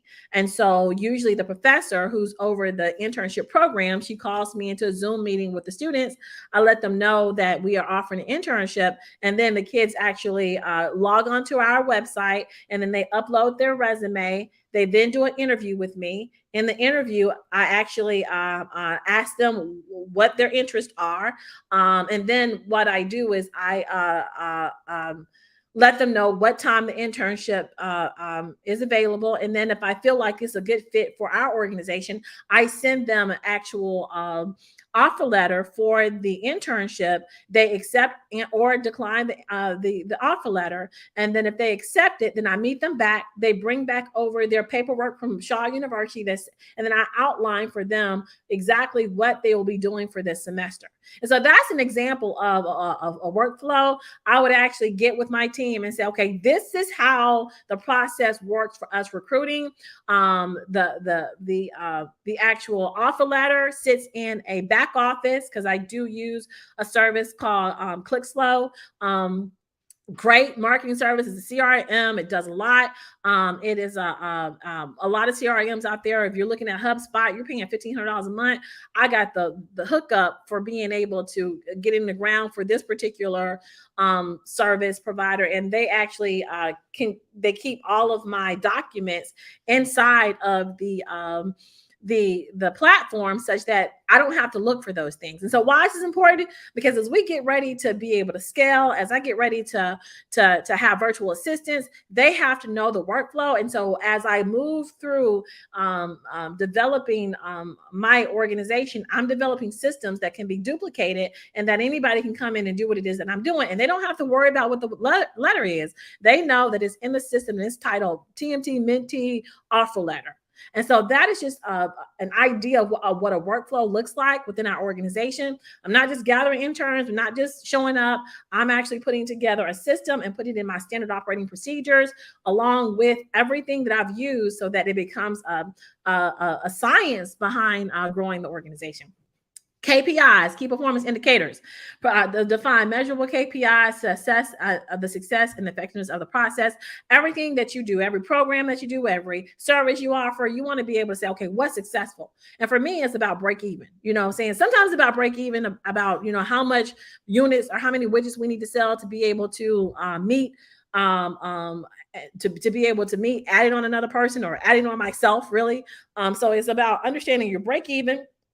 Sometimes it can be about numbers as far as finance is concerned. Sometimes it can just be about, hey, let me be able to recruit X amount of interns this month so we can do Y projects. So you want to be able to say, what are the numbers? Because as you look at SMART goals, if you look at a SMART goal, you have to understand that the goal has to be measurable. You know, and so it has to be attainable. You know, go through and Google what a SMART goal is. But one of those things that it has to have is measure. How do you measure success for whatever initiative that you're going through?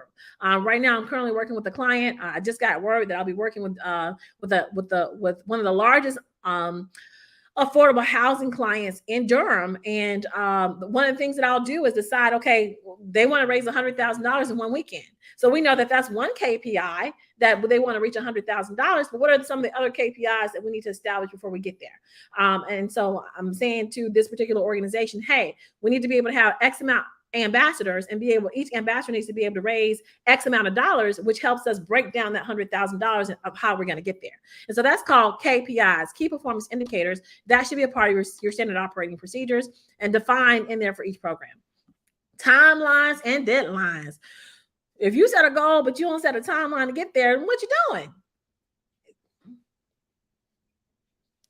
Right? So you got to make sure that when you set a goal, you give yourself a timeline. How long should this be accomplished?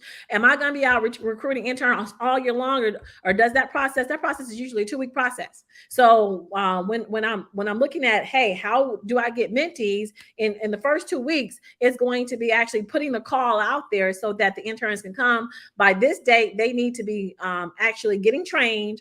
By this date, they need to have their first assignment. By this date, they need to have a completed first assignment. And usually those completed first assignments is content that usually hits the internet. And so you want to be able to make sure that you have timelines and deadlines. You want to make sure you have resources and materials. Define what resources and materials are needed to be able to make the project work. For us, with the mentees is, do they have cameras? Do they have computers? Do they have the software that we need? So what particular resources and materials are going to be needed? And you want to make sure you put that in your standard operating procedures. Quality control and checks. So for me, I had a business a manager who actually was like, he served as my quality control. So when we're running actual videos and we're running live streams, we've got a person in the back room saying, okay, audio doesn't sound good. Okay, you missed a cue. And so we're able actually to be able to make sure that we got a quality product as we move. And so that part goes into the standard operating procedures. Does that need to be a person that's employed to do that particular thing? Or how are you going to measure getting a good quality or good product out there? Because you don't want to just throw your product and service out there without having some measure in the back that measures how the quality or what the quality is of the widgets that you're pushing out the front door. Safety and compliance. I remember when I was working at WEP, we were having a tower installed, and the man who was putting the tower up for our radio station fell off the building. He fell off the tower onto the top of the building, and he instantly passed away. OSHA came out, and Mr. Batts, who owned the radio station, also owned an insurance agency. He was like, "Hey, come on in, do what you got to do," because Mr. Batts knew that, hey, I'm compliant. I didn't touch this. I told them I needed the tower. The crane people, they were supposed to figure this out. So you got to be able to have who is and what practices you have in place for safety, so that if something happens, OSHA's not coming after you. With us, with the cyber bears, the kids are actually working with equipment. They're soldering, they are using drills, they're using real machinery. And so what processes do we have in place to be able to keep these kids who are high school students who like to play, You know, that's why I tell my parents that you can't be dropping kids off and they're using saw equipment and y'all don't want to be here. So do we have X amount of parents in the room when the kids are working? Do they go through a safety training at the beginning of the program and a safety check as whether or not they've completed safety guidelines? You got to put all of that in your standard operating procedures.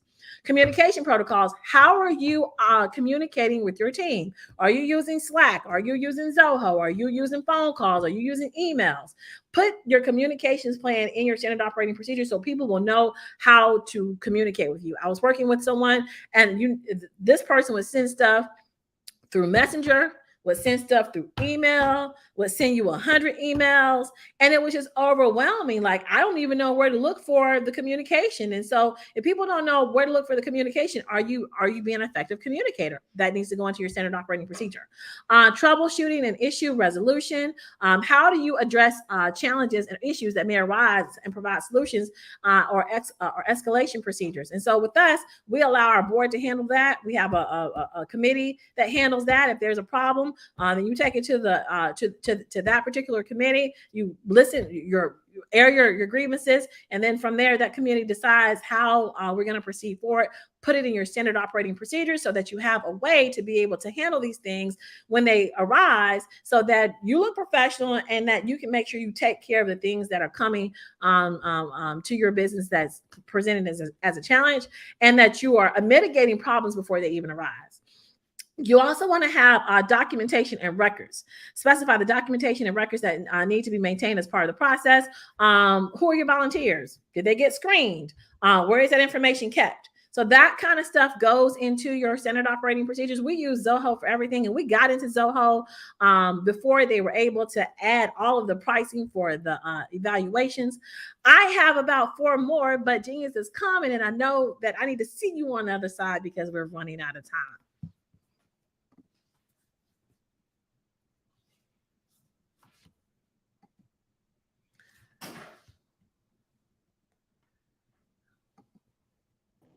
There we go. Hey, Tamisha, how are you? I'm fine, Helen. How are you? I'm doing well. I know you're speed talking through that. There's a lot of information, but I wanted to just kind of throw it out there as fast as I could because, we only have a few minutes, but standard operating procedures are wonderful. And I just want to tell everybody, ChatGTP wrote my SOP. And they can write yours too. So we just love that new technology. Get your standard operating procedures out there. And thank you for having me here on the Black Business Network. Thank you so much for being here, Tamisha. And we'll see you on the other side. Thank you. All right. The Black Business Expo's mission is to raise funds for high school seniors going to college and K-12 entrepreneurs. The Expo is a fundraiser for students. You may go to www.blackbusinessexpousa.com to donate to the scholarship fund, or you can use Cash App. It's on the screen below, and it's $BBXUSA. Our goal is to give laptops and up to $5,000 to 10 students. Students can register online at the www.blackbusinessexpousa.com. Every dollar counts. We want to remind you to donate to the scholarship fund.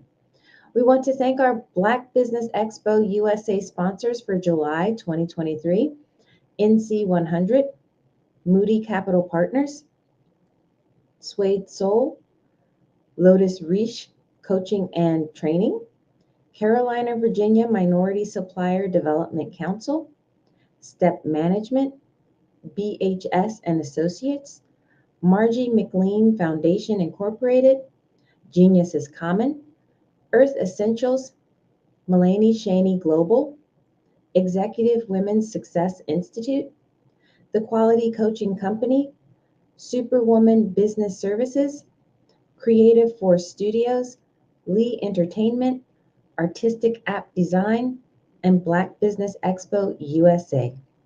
Genius is Common, and I'll see you on the other side.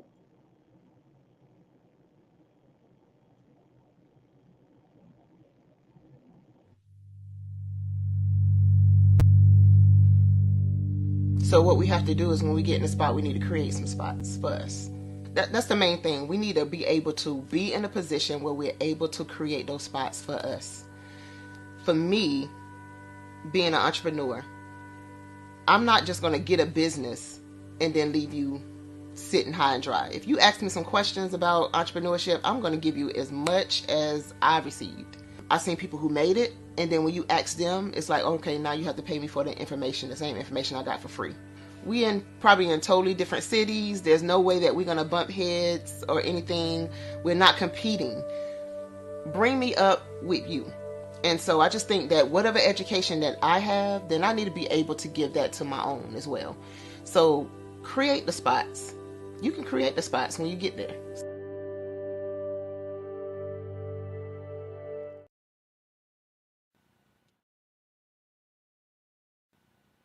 Hello, my name is Kiasi Helm and I'm 14 years old.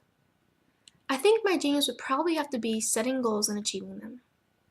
I say this because ever since I was young, I always wanted to be an author, and at age 11, I ended up achieving this. But not only did I end up becoming an author, I ended up becoming a public speaker, a publisher, a business owner, all these great things. The name of my business is Written by Kids Publishing Company. I decided to start this company because I thought it was important for me to help kids my age express themselves through literacy and just achieve their own goals.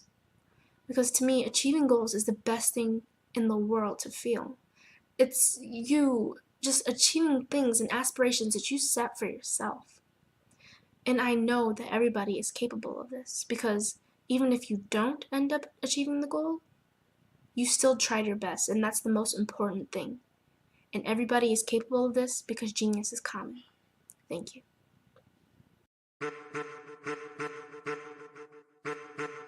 I am a child of the Most High God. He has gifted me in ways that I could not even imagine and didn't know.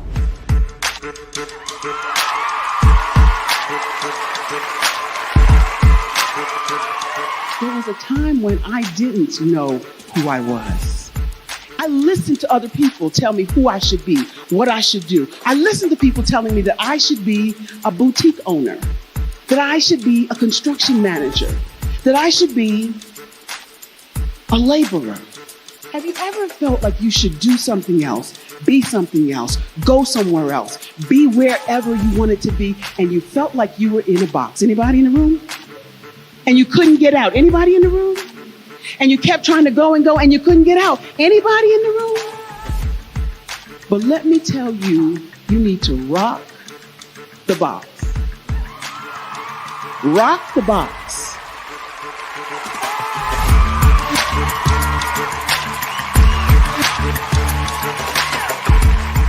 I am engaging, inspiring, and empowering.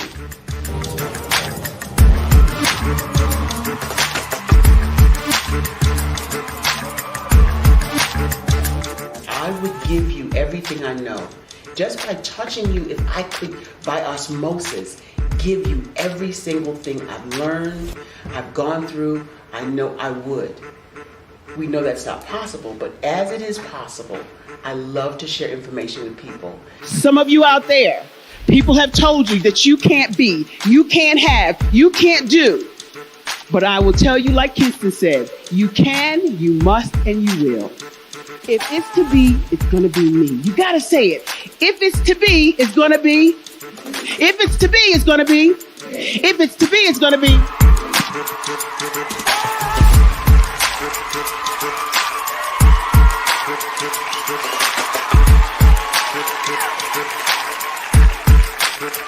Barbara is because she believed what her mama said about her and not what other people told her. Every day you wake up, when you're in a situation, it's your choice whether it's an advantage or the disadvantage. She gained her confidence and her life, and now she is a testimony. If I can help you elevate yourself, then I feel like I'm elevating my own self as well. What you know and I know together can change the world.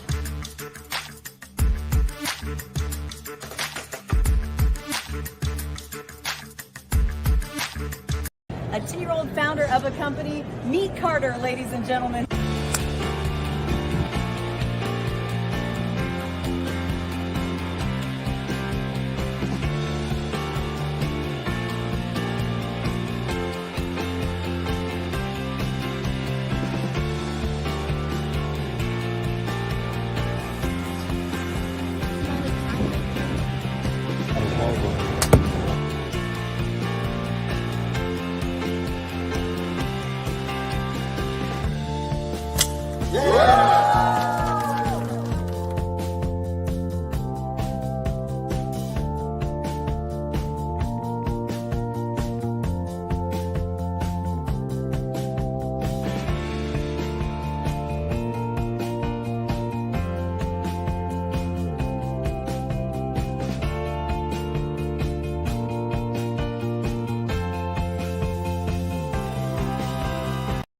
I'm Kennedy Harris. My genius is being an entrepreneur.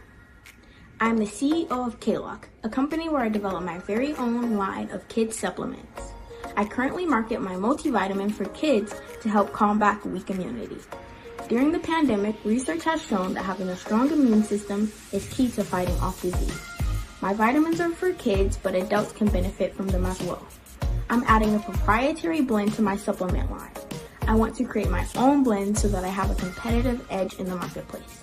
Staying healthy is important to me so that we live longer and have healthier lives. My website is klockproducts.com. That is KLOCK. Genius is common.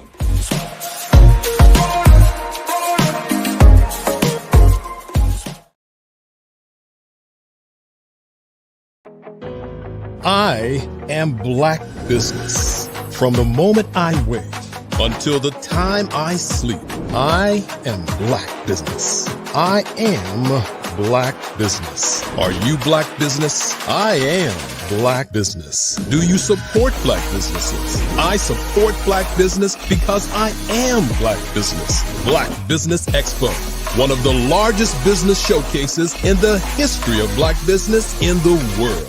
Sign up today at www.blackbusinessexpousa.com or call 919-308-9090.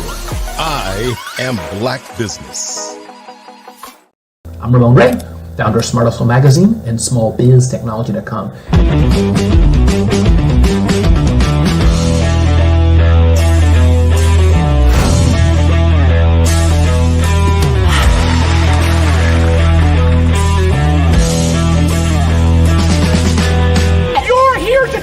To celebrate small business success. Stand up on your feet. You rocked the house. Hey, thank you. It was amazing. Didn't we learn? For me, success comes from failure. One thing not to do is shake somebody's hand like this.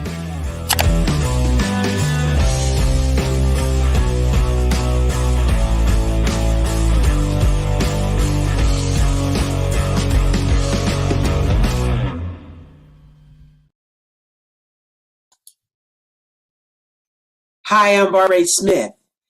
Genius is common. My genius is executive coaching and professional corporate training. As the master executive coach and corporate training ambassador for the Genius is Common movement, I help business owners craft their stories in such a way that you know exactly what they do, what they have, and what they bring to the table.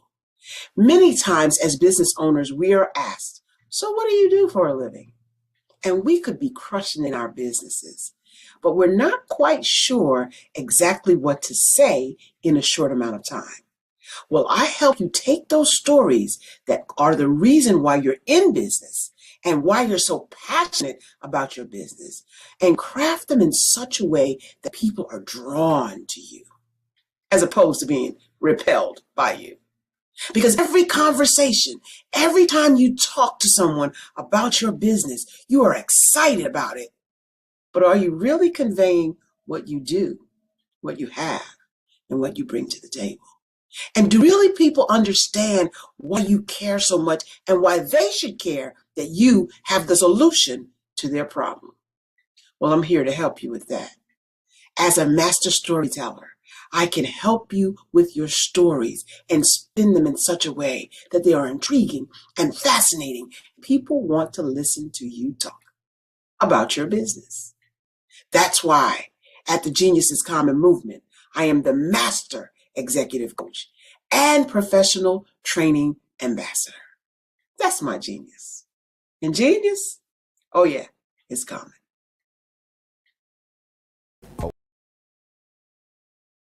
Over the past few years, we've seen the growth of existing and new initiatives focused on financial inclusion, building global networks, and reducing the wealth gap in response to the idea there's not enough seats at the table. Whether their outcomes are to increase the representation of Black executives on corporate boards, ensure an inclusive global economy, or to create new U.S. African commercial pathways, the strategies are often carried out by separate programs. The question is, should they be? With the continent of Africa being home to more than half of the world's fastest growing economies, the youngest workforce, over 400 companies generating more than $1 billion annually, 700 generating more than $500 million annually that are poised for growth, and being the destination of nearly $5 billion in venture capital in 2021. Diversifying U.S. and Africa commercial engagement by building bridges between African businesses and their U.S. diaspora should begin being seen as mutually beneficial. From helping to reduce Africa's enormous capital gap to catalyzing two-way trade opportunities, the COVID-19 global pandemic hopefully has taught us that global challenges and opportunities are more interconnected than we thought. During the pandemic, African companies like Unicorn Flutterwave, insurance provider Reliance Health, ride-hailing app Yasir, and 54Gene, the continent's first bank of DNA on people of African descent, proved that when African companies have access to networks, capital, and information, they grow big, grow fast, and create solutions that are valuable to the world. This is why Be Direct was created. We are the first U.S.-based but African-centric board preparedness and board search company designed to connect U.S. Black talent and corporations to African businesses. Unique and fundamental to Be Direct's success is our process of helping board candidates adapt their experience and networks to an African context before they're connected to high-growth companies that are looking to locally and globally scale. From our focus groups with African business execs and government leaders, we don't ignore the sentiment that business is easy, but people are hard. Having a pool of board candidates with hard-to-access networks and extensive experience across the business life cycle, including successfully raising capital, is table stakes for an initiative like this. So yes, we have that. But corporate or entrepreneurial success in the U.S. does not guarantee success in Africa. Developed alongside industry partners on the continent, our training program, Be Direct Prep, is designed to transpose their experience to create cultural comfort, understanding, and a commitment to helping businesses in Africa scale. Our board governance sessions are African, continental, and country-specific, integrated with cultural awareness and dexterity training, masterclasses led by African industry execs, and mentoring and coaching from African continental-based facilitators.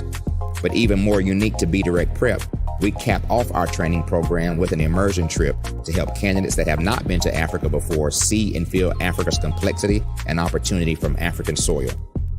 We all know traditional network-based board placement has historically left a lot of us out of ever really being in the paid board pipeline. Our strategy supports the work of many great organizations that are successfully filling seats at U.S. board tables by creating more tables for those that are still left on the sideline. It's time to start seeing the role and value of U.S. Black talent and businesses on the continent of Africa differently. Old perceptions and habits limit economic inclusion. Let's transition Black talent and the African businesses they will support from the periphery of the global economy to its core. Living in a global lockdown, we all know now how fast local and global economies can change, and see the value of having businesses that hire, strengthen local value chains, and even grow globally. Status quo in any form holds back progress. We must democratize U.S.-Africa commercial engagement by socially and economically connecting cultures that have long been disconnected. It's time for Africa's U.S. diaspora to redefine their global value by helping African businesses scale continentally and globally.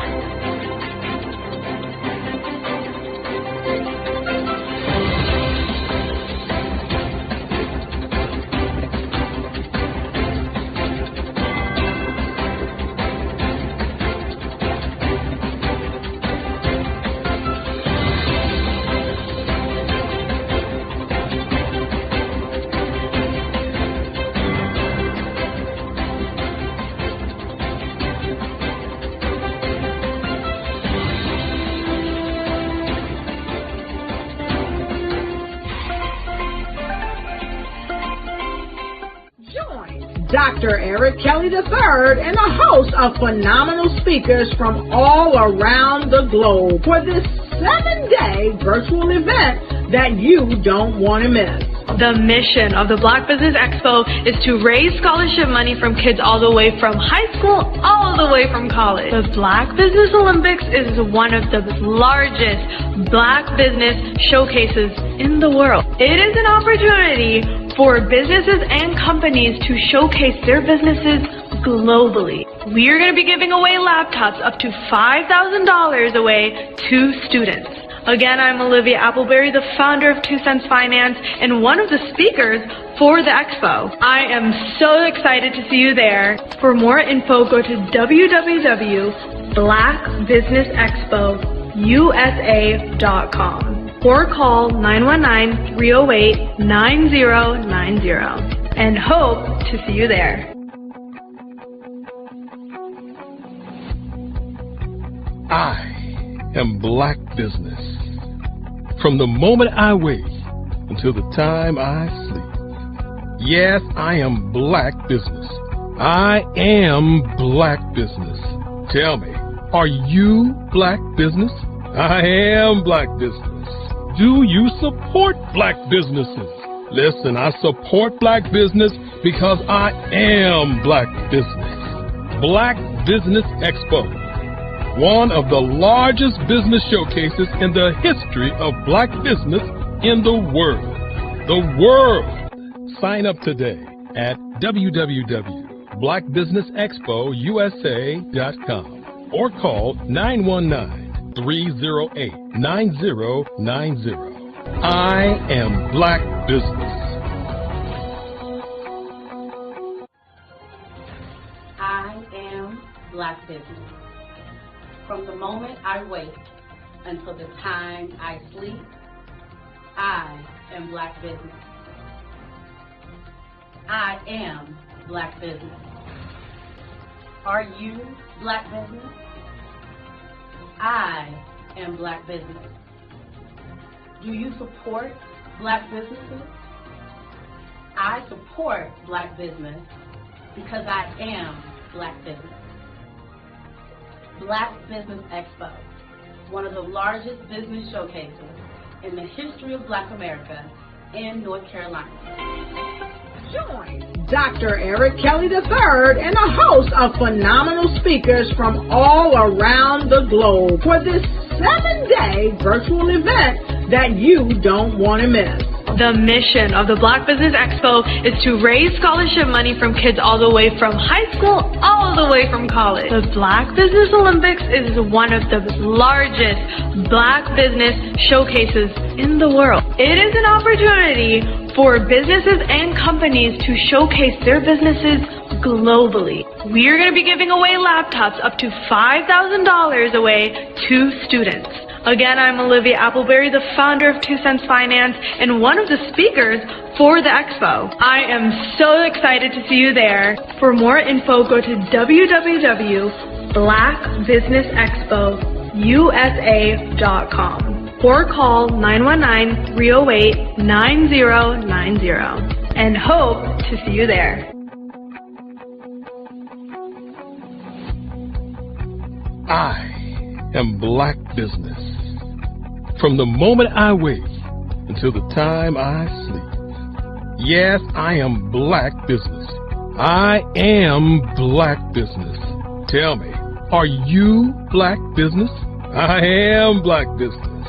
Do you support Black businesses? Listen, I support Black business because I am Black business. Black Business Expo, one of the largest business showcases in the history of Black business in the world.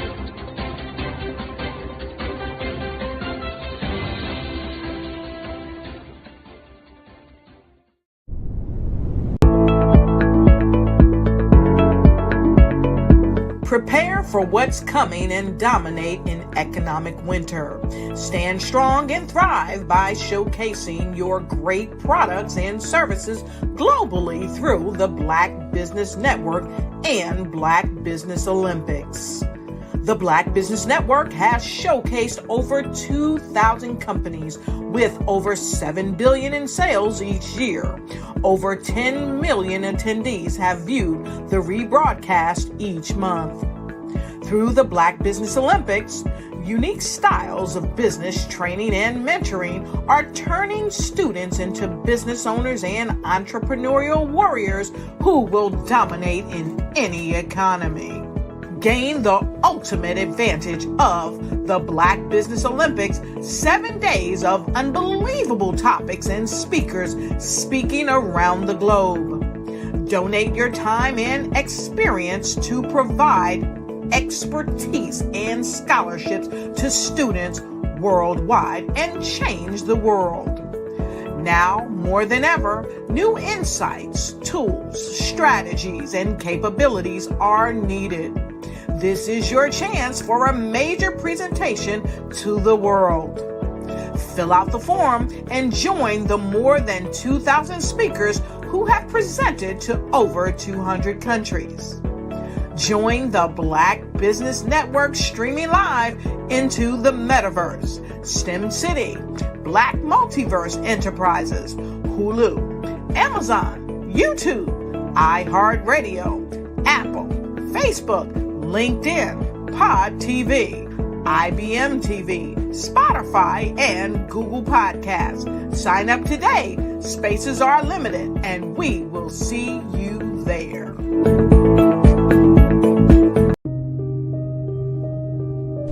The Black Business Expo is changing my life. This year, they are giving away laptops and even $5,000 in cash to students just like me.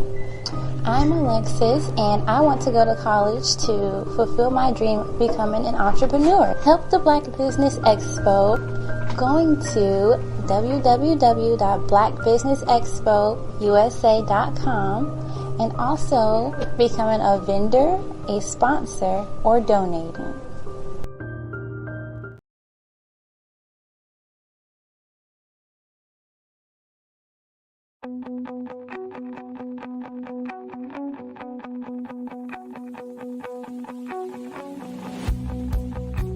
I am Black business.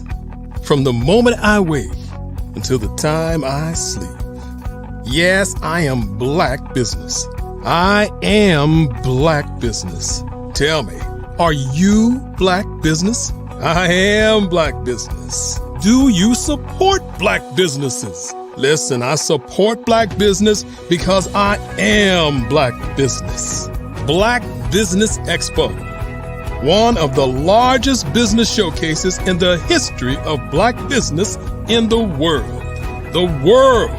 Sign up today at www.blackbusinessexpousa.com or call 919-308-9090. I am Black business.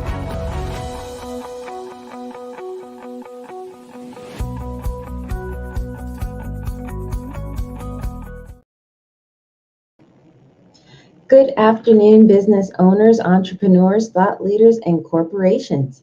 Welcome to the Black Business Network. My name is Helen Hicks, and I'm your business moderator this afternoon on the Black Business Network. The Black Business Network is a 24-hour business network showcasing Black businesses, business owners, entrepreneurs, and thought leaders worldwide. We have speakers from North Carolina, London, Singapore, Africa, Japan, and cities all over the United States. The Black Business Network is a global community sharing its business knowledge to empower, inspire, and educate businesses about business. Our next speaker is Taiwanda Smith. Taiwanda is the visionary founder of Envision You, which empowers young women through homeschooling and mentoring.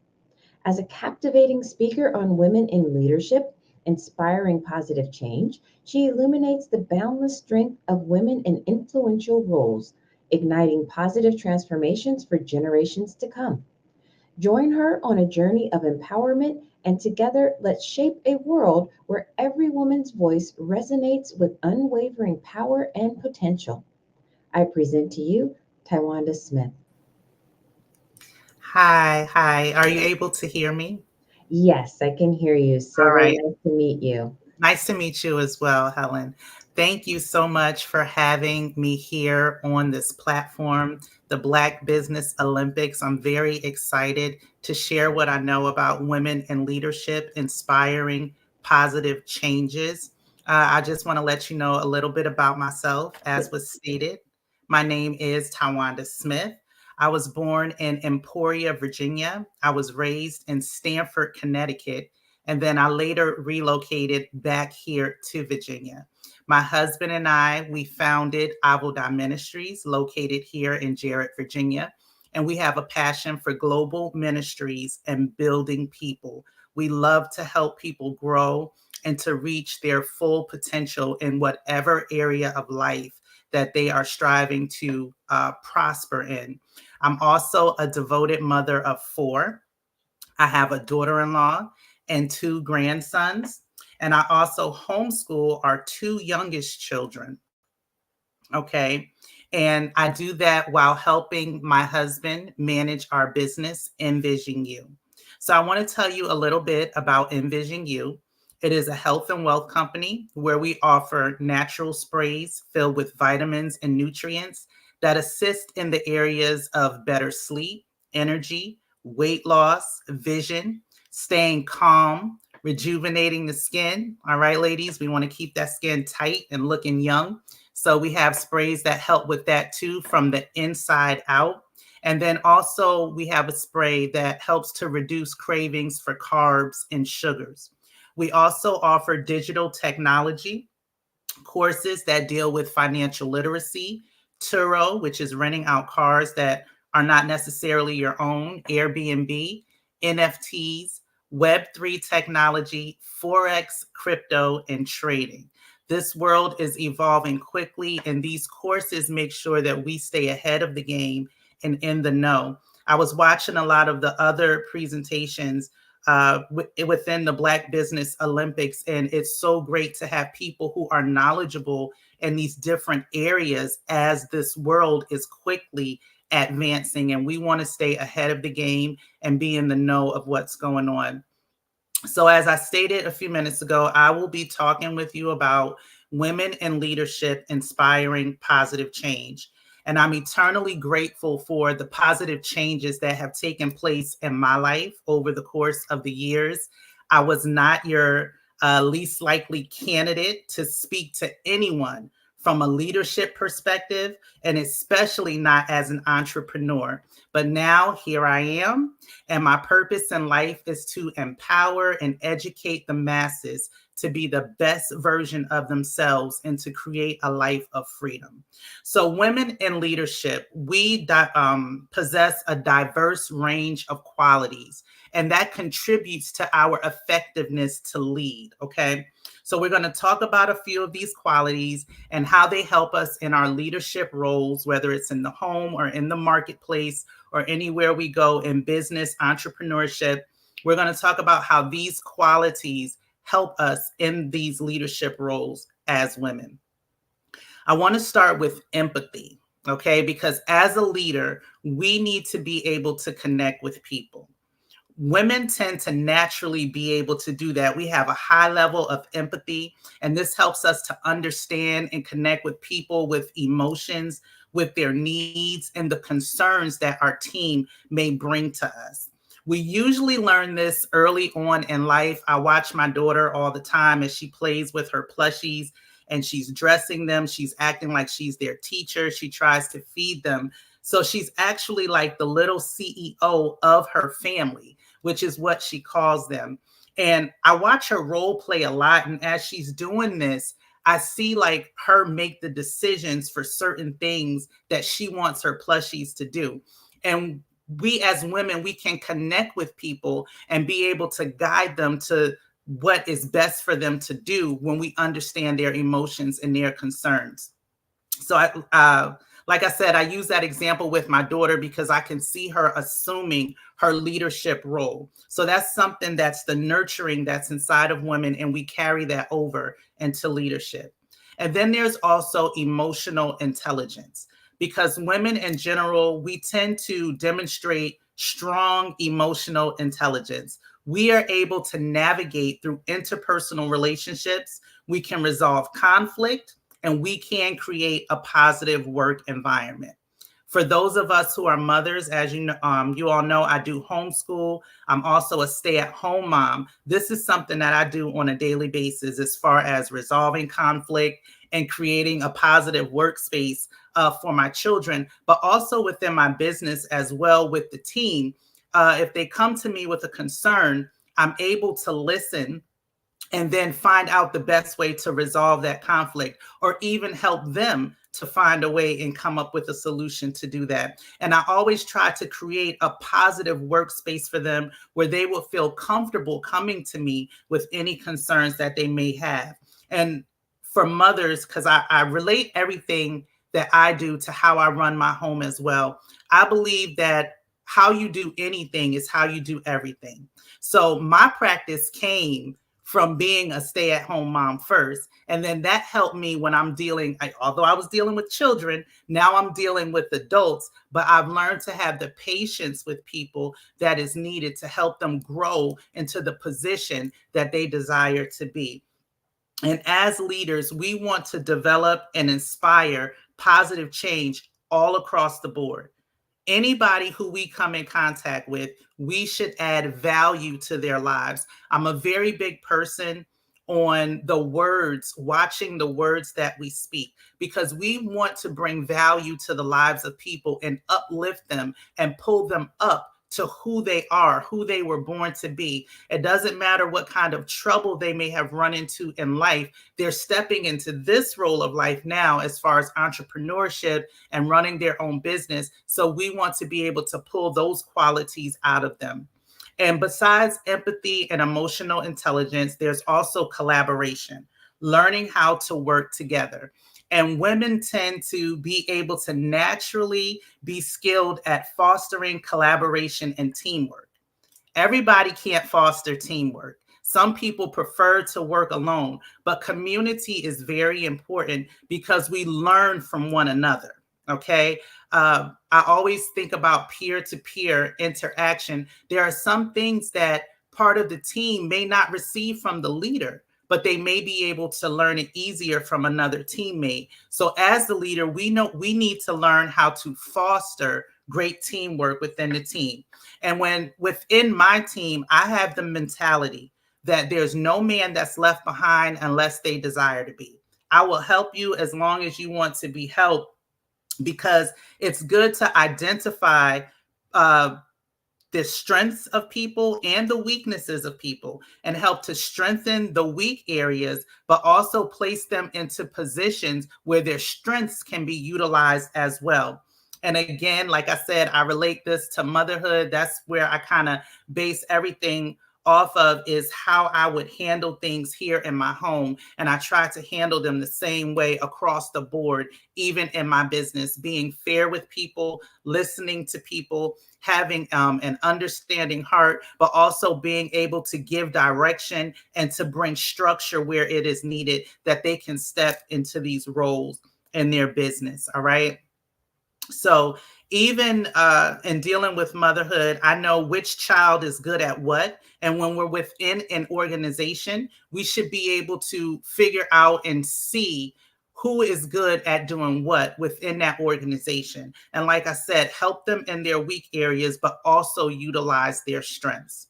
And then so we had empathy, emotional intelligence, collaboration, and now communication. Communication is a huge piece in anything that you deal with. We want to be able to have effective communication because it is prominent. It is a prominent quality of being an effective leader. We have to be able to articulate our vision to the people and provide clear instructions. No one can follow you somewhere if you don't even know where you're going. So we want to be clear on what it is that we're doing, what the vision is, and then be able to articulate that to the people. Most times as leaders, we may have the end goal in mind and not necessarily know all the steps A to Z, but that's what the team is for. And as we're pulling on the strengths of other people, we can work towards those steps to get to that end goal together. And we need to be able to effectively communicate to our team what we need from each of them to go in that direction, and also actively listen to their input. We may need different things from different people. And so we have to be able to have that relationship and rapport for those who we are leading and those who come within the organization, because nobody makes it to the top alone. I've heard before where, people, they say, I got this myself. I did this all by myself. But what I'm learning as I continue to grow, because I'm still growing as well, I have coaches as well. And what I'm learning is that nobody makes it to the top alone. I don't care how great someone is. There was someone or either several people who helped them to get to where they are in life. And there again, community is very, very important. So again, we had empathy. These are qualities of women in leadership that help them to inspire positive change. We have empathy, where we're able to connect with the people. Emotional intelligence, where we can navigate interpersonal relationships and resolve conflict, all right? We have collaboration, where we encourage teamwork. Communication, where you can effectively communicate your vision to the people so they will know where you are going and where they are going, the end goal. And then we have empowerment. And this is a big one, to empower people. And most women don't have a problem encouraging one another. I know that there are some women, and I've encountered some that aren't as comfortable giving another woman a compliment.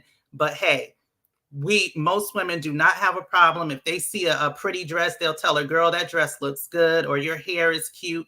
And it's the same thing within our organization. We need to be able to encourage people, even if they might not be doing it exactly the way we think that they should be doing it. We can encourage them to do it, to come up and to learn a better way of doing it. Being in a leadership role, we have to frequently emphasize empowering others to grow. It's something that has to be done consistently on a consistent basis. There is even a way to give correction in a way where it can empower people. We don't want to browbeat people. We don't want to beat them down. Okay. The world does that enough. So anybody who's under our stewardship and our leadership, we want to make sure that we are empowering them. We have to encourage them to take new responsibilities, to take a step of faith. I have coaches in my life right now. They push me to do new things, to get out of my comfort zone. And that is how you grow, when you step outside of your comfort zone. And you will also see growth within your organization as you are empowering other people to step outside of their comfort zone. All right. A lot of empowerment is done through mentoring as well. Walking closely with someone, guiding them, showing them how you do things. And we become dedicated in guiding and supporting others in their development and personal growth. Mentoring someone takes time.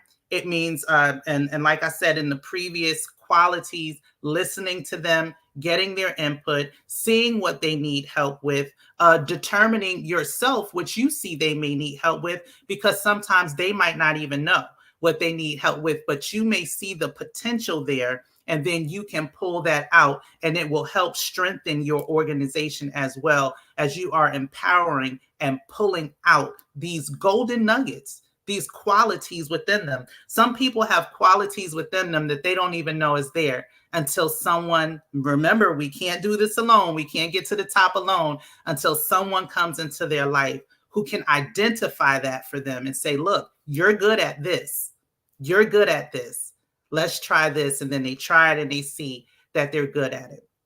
So these qualities of empathy, emotional intelligence, collaboration, communication, empowerment, and mentorship, they create the atmosphere that inspires positive change within an organization.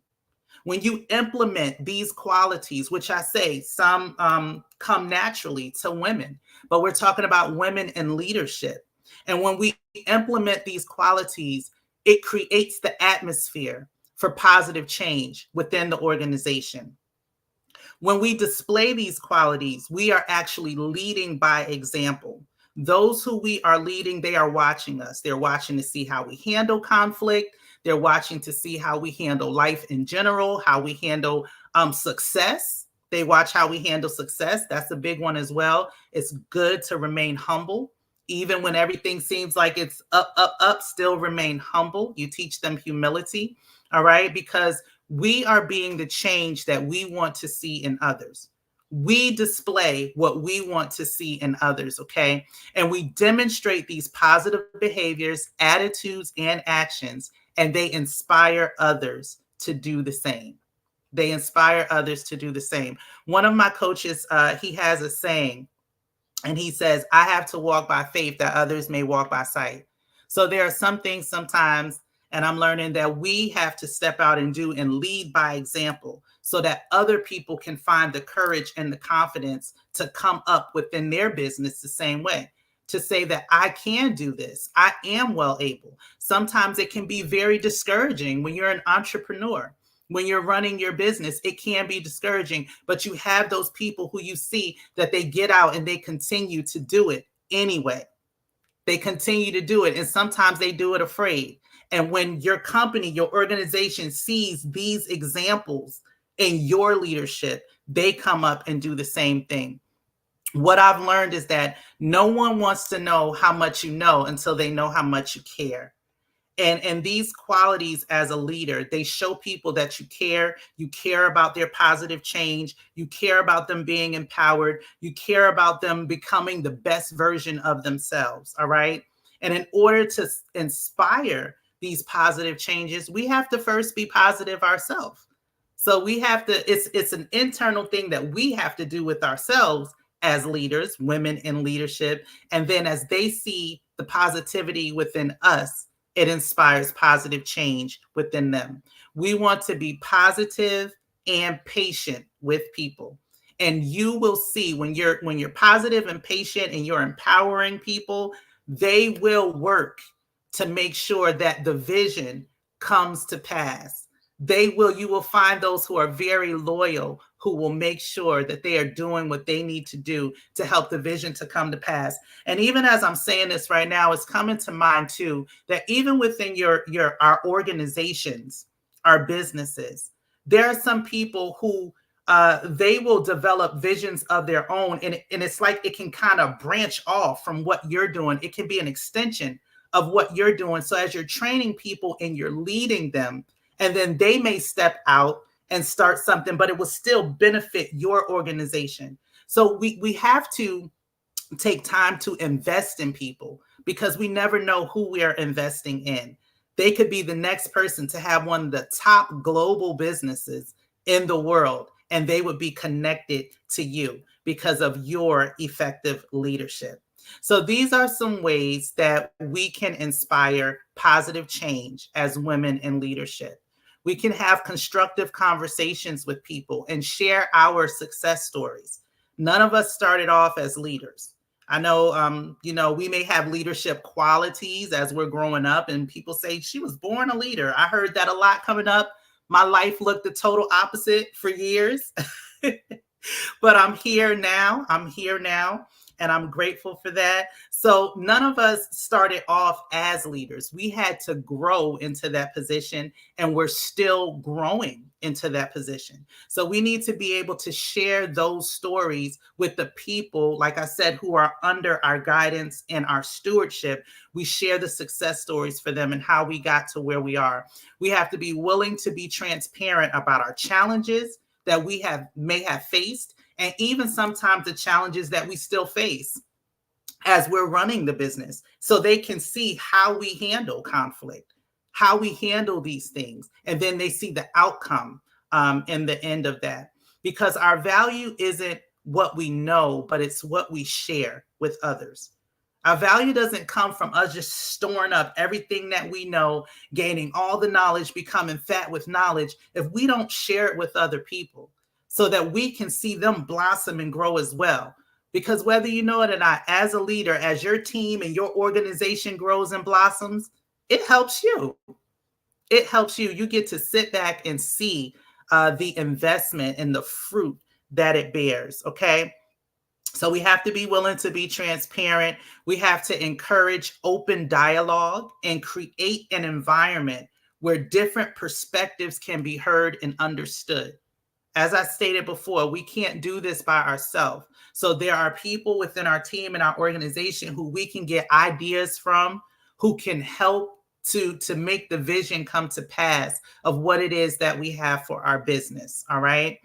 Another way to inspire positive change is to encourage innovation and creativity. This is a big one. All right. We have to inspire others to think bigger. Some people just don't know how to think big. So we have to inspire them to think bigger, to dream, to think outside of the box, to embrace and celebrate their creativity in all forms. Allow space for them to find solutions to the problems. There are two people within our organization who are artists. And well, one is within the organization, but one like outside, but they're artists. And one of them was just starting her art bit. It wasn't even a business. She was just drawing to be drawing. And I remember I would tell her, you know, can you paint me a painting? I would love to have one of your paintings. And so she sent me one. She sent the first one free. And I told her, I said, can you make me another one? And I paid her for that one. Then she sent me a third one. I have about 4 of her paintings here now. But from that was about 2 years ago. She has a thriving business now where she paints paintings for other people. But I believe, I'm not saying I was the only one. I believe that I was a part of her gaining the confidence to step out and do that because I empowered her creativity in that. And I supported her in that. So those are things that we need to encourage the creativity in people. And we just never know how it can blossom and bloom. And like I said, when they're within your organization, it will benefit you as well. It will benefit your organization. And so we can also ask questions. This inspires positive change. We never know what may be on the mind of a person. So we ask questions to determine what changes need to be made. And we observe and we walk closely with the people. There's a quote here from John Maxwell that I want to quote. It says, if I walk close to the people during change, I will be their leader. If I walk far ahead of the people during change, I will be a martyr. Walk ahead of them so they see where they need to go. Walk beside them so they can participate with you during the journey. So you can listen and interact with them. And then lastly, walk behind them so you can watch the people that you empower. But the leadership dance of all of this is that we have to know how to do all three at the same time. We have to know how to walk ahead of them. We have to know how to walk alongside them. And then we have to know how to walk behind them to help empower them and push them into their destiny. And here in Envision You, this is a business of duplication. That's what we do here at Envision You. Can I show others how to do what I'm doing? A lot of times we make things very complicated in the business world, but we want to duplicate what we're doing.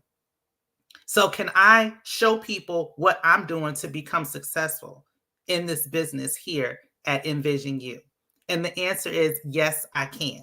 And yes, I do. And it helps them to become successful as well.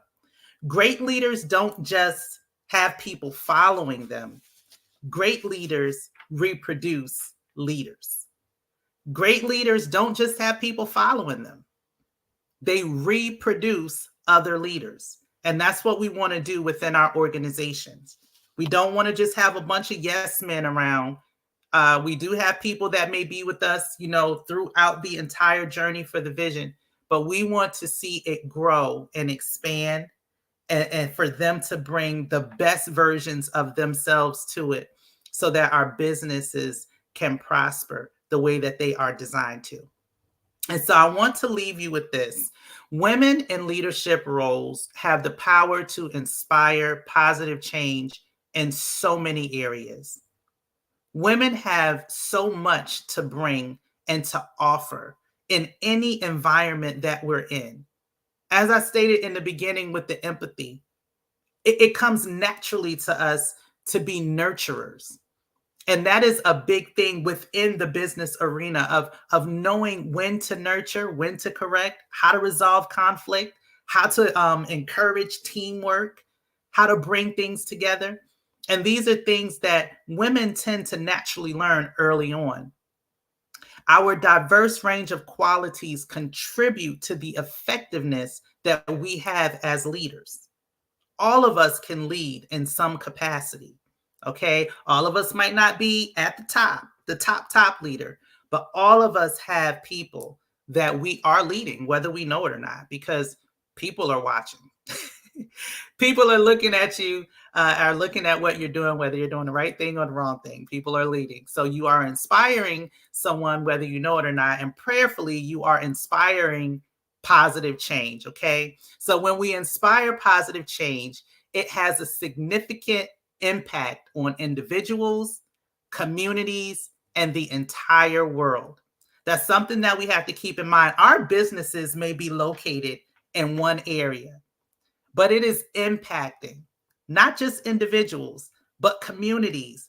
And then it has the capacity to to impact the entire world, depending upon how we lead and we govern the things and the people that we have been given to steward over. Okay. So I pray that that helped you and inspired you as far as dealing within your organization, within your business, to show these qualities, to display these qualities. We lead by example, and these will foster positive change within your businesses.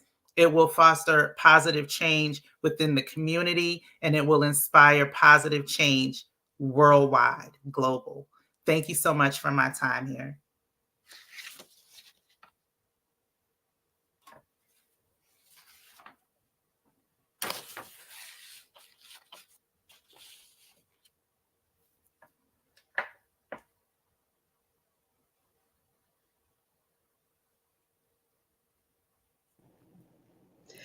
Hey, Tawanda, how are you? I'm great. How are you? I wanted to make sure I stayed on the time clock. That's 40 minutes, so I was looking.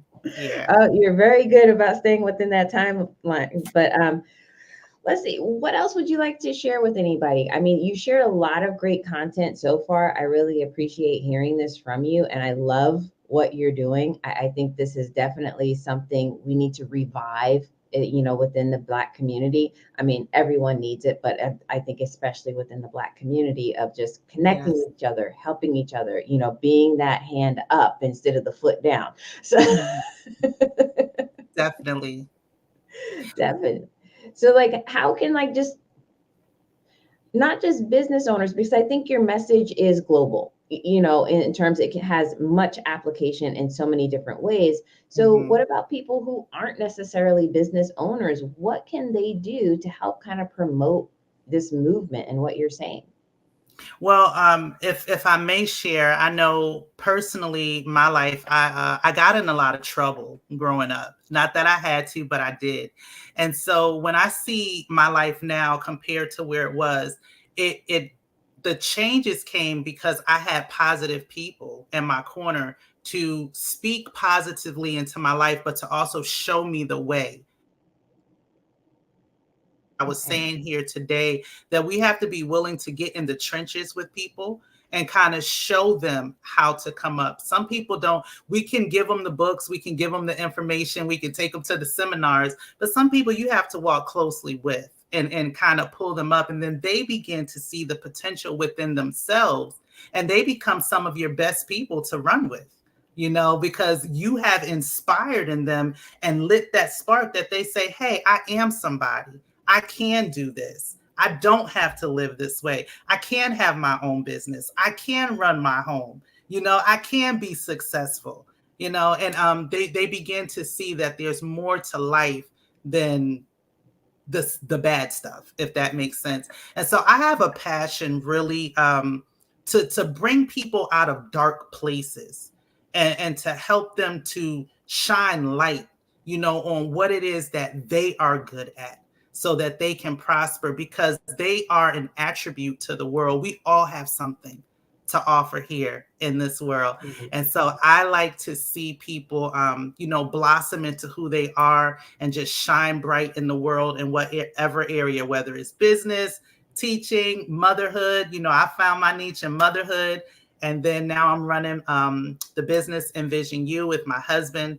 And that's just my passion, just to promote growth. And especially for young women. I was a troubled teenager, and I love to see young women grow into who they were designed to be, designed to be. I heard a quote one time. It says, a lot of us have been homeschooled in the wrong home, the wrong school, which means we get caught up in the wrong environments coming up. And that's not what was designed for us. So I'm an advocate of inspiring positive change. Definitely. I support you in that. So with your business, are you international? Are you just within your state? Like, how far do you actually reach? The business is all over. It's in different countries, and it's locally here, and we promote it. And then we have people on our team as well that they go out and they talk about it to other people. And one thing I love about this business is that it's not just about us making it. The only way that you can make it is if you help other people to come up as well, and make it. And that's something that I love about it.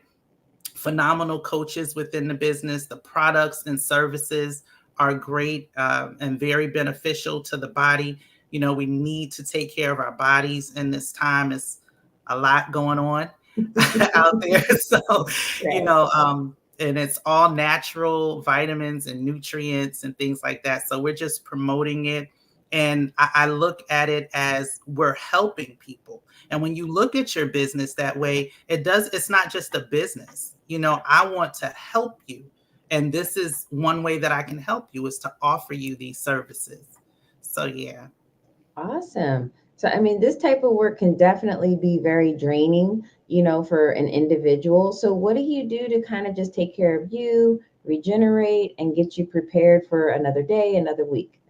Time management, which is something that I've really had to learn because, like I said, I do homeschool. We do have ministry as well, and then business, and then you have business meetings, and then you have your team. So a lot of it is the time management and making sure you put things in their proper place at their proper time.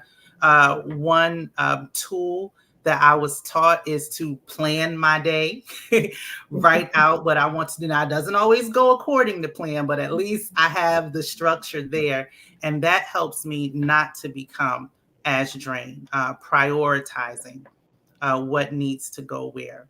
And what I do love about our business as well is that I still get to put my family first, and that's really big for me, to make sure that my family is taken care of. Right. Of course. Very good. Very nice. So I know you kind of mentioned like different coaches. So do you partner with other organizations as well?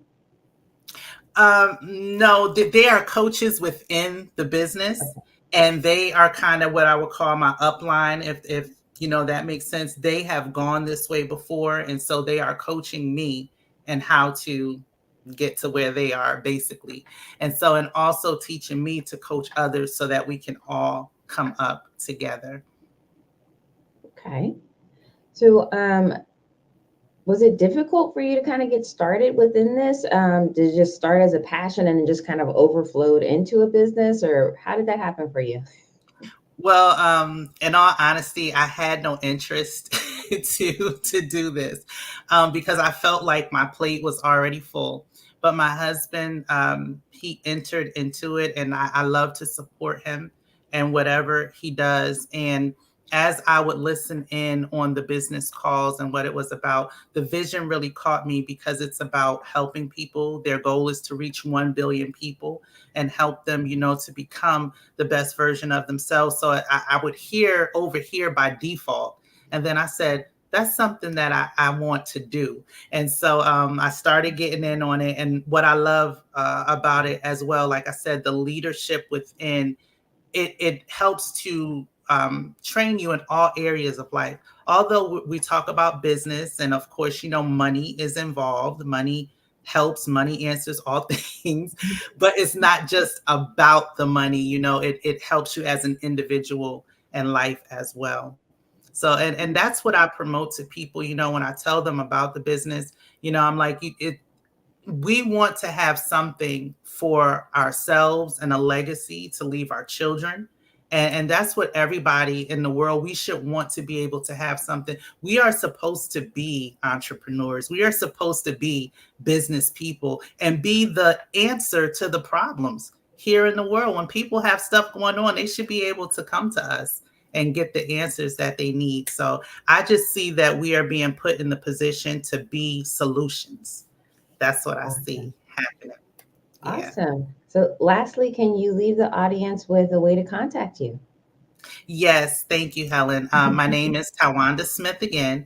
You can contact me. My phone number is 434-378-2709. My email is tawandasmith@gmail.com. And our business email is avodah, avodah.yofi, YOPHI @gmail.com. Awesome. So thank you so much for being here, Tawanda. And thank you. You're welcome. All right. The Black Business Expo's mission is to raise funds for high school seniors going to college or K-12 entrepreneurs. This expo is a fundraiser for students. You may go to www.blackbusinessexpousa.com to donate to the scholarship fund, or use Cash App that's on the bottom of the screen, $BBXUSA. Our goal is to give laptops and up to $5,000 to 10 students. Students can register online at www.blackbusinessexpousa.com. Every dollar counts, so we want to remind you to donate to the scholarship fund. We want to thank our Black Business Expo USA sponsors for July 2023, NC100, Moody Capital Partners, Suede Soul, Lotus Reach Coaching and Training, Carolina, Virginia Minority Supplier Development Council, Step Management, BHS and Associates, Margie McLean Foundation Incorporated, Genius is Common, Earth Essentials, Mulaney Shaney Global, Executive Women Success Institute, The Quality Coaching Company, Superwoman Business Services, Creative Force Studios, Lee Entertainment, Artistic App Design, and Black Business Expo USA. Genius is Common, and I'll see you on the other side.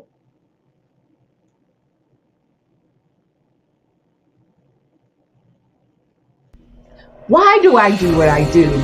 My life coach asked me that a few years ago, and she said, Tony, what's your why? And I told her, and she said, girl, you've already accomplished that. Perhaps you need a new why. Hi, Tony Harris, Amy Hoydu with Say It Said Marketing, one of your students. And just wanted to say thank you, Tony Harris, for spending so much time with me and giving me that boost in my business that I so drastically needed.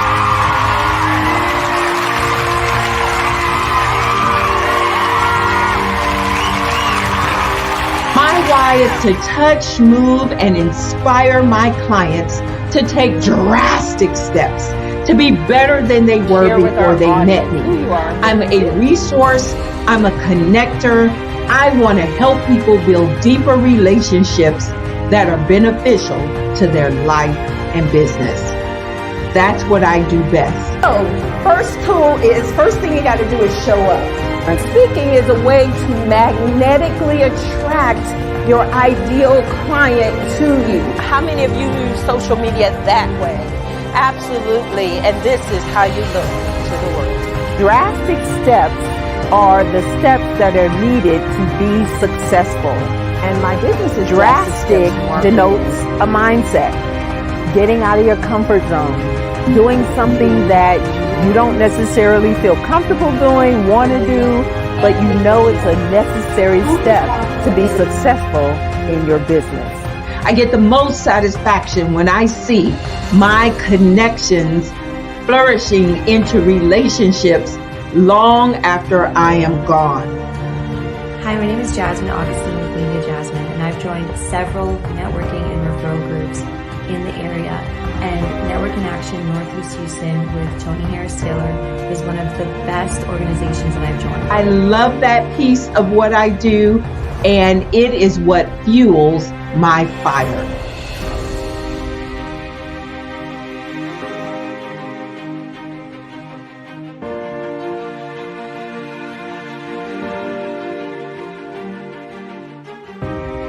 My name is Tony Harris Taylor, saying take a drastic step today for a fantastic tomorrow.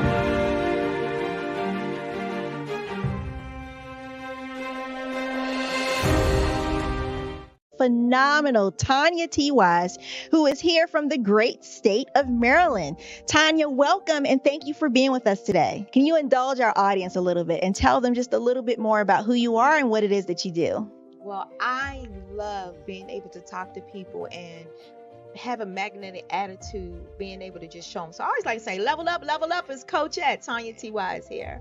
So can you tell our audience, just give them a teaser about what your presentation will be about?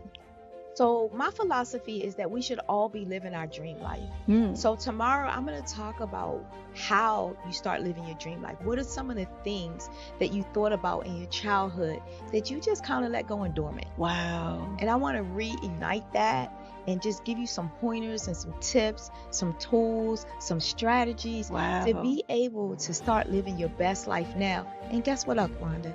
And leave an inheritance for your legacy. Oh my goodness. Okay, I know that's resonating with a lot of people. I've heard that you have a dynamic coaching program. Can you tell us a little bit more about that? Absolutely. So our coaching program help people that have the lack of time, that lack strategies, and lack the confidence to go after their dream life. So we help them implement tools, we help them implement strategies, as well as give them resources so that they can live their best life now and leave that inheritance. Wow. Oh, I love that. I love the leave the inheritance part. Listen, you are dropping some major nuggets, and I know a lot of what you're saying is resonating with a lot of people, but I think we're all curious, how did you even make this transition into the speaking and coaching arena? What's the story behind this? So I started out in finance, and I realized that a lot of people don't necessarily go after their dream life because of the lack of finances or the education behind finances. But it wasn't until I lost my firstborn, my only son, that life changed for me. And where I was going after it all, living the corporate life, hit my 6-figure income and living in my dream house with my dream man, driving my dream car. I nearly lost it all when I lost my son. And so I realized it only takes one financial catastrophe that can change your entire life. That's what made me start All New Beginnings. Because no matter what's going on in life, there's a new beginning. And because of that, we develop a program called Wise Minded. My little slogan is, don't just dream it, let's live it. If they want to connect with you or work with you, what is the best ways for them to be able to do that?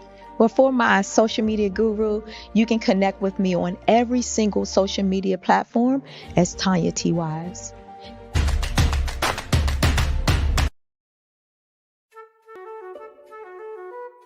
This is Dr. Arnold T. Petsworth. He's the owner of Petsworth Vet World, a veterinary clinic in Hopton, Connecticut. His patients include dog, cat, frog, fish, Goldie, dog, and this alpaca. Due to doctor-patient confidentiality, we can't tell you their names. Business at Vet World was steady, and then quarantine hit. Neighbors brought new four-legged friends into their homes.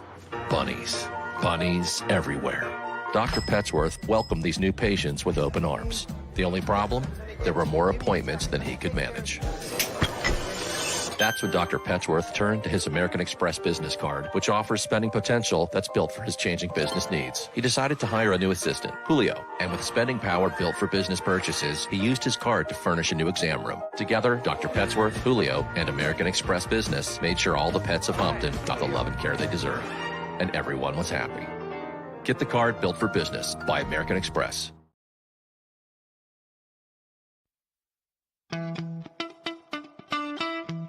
How many times have you been asked to help someone you didn't even know, a student, a business entrepreneur, or did you ever even ask, where did they end up? That business, that friend, that entrepreneur. Well, just maybe they ended up in a gang, bankrupt, homeless, or worse, dead. Maybe they turned to crime, drugs, and alcohol. Did you ever wonder? Did you destroy their dream, or was your life always so easy? At the Black Business Olympics, we started a movement to help students complete. Give them hope and foster success.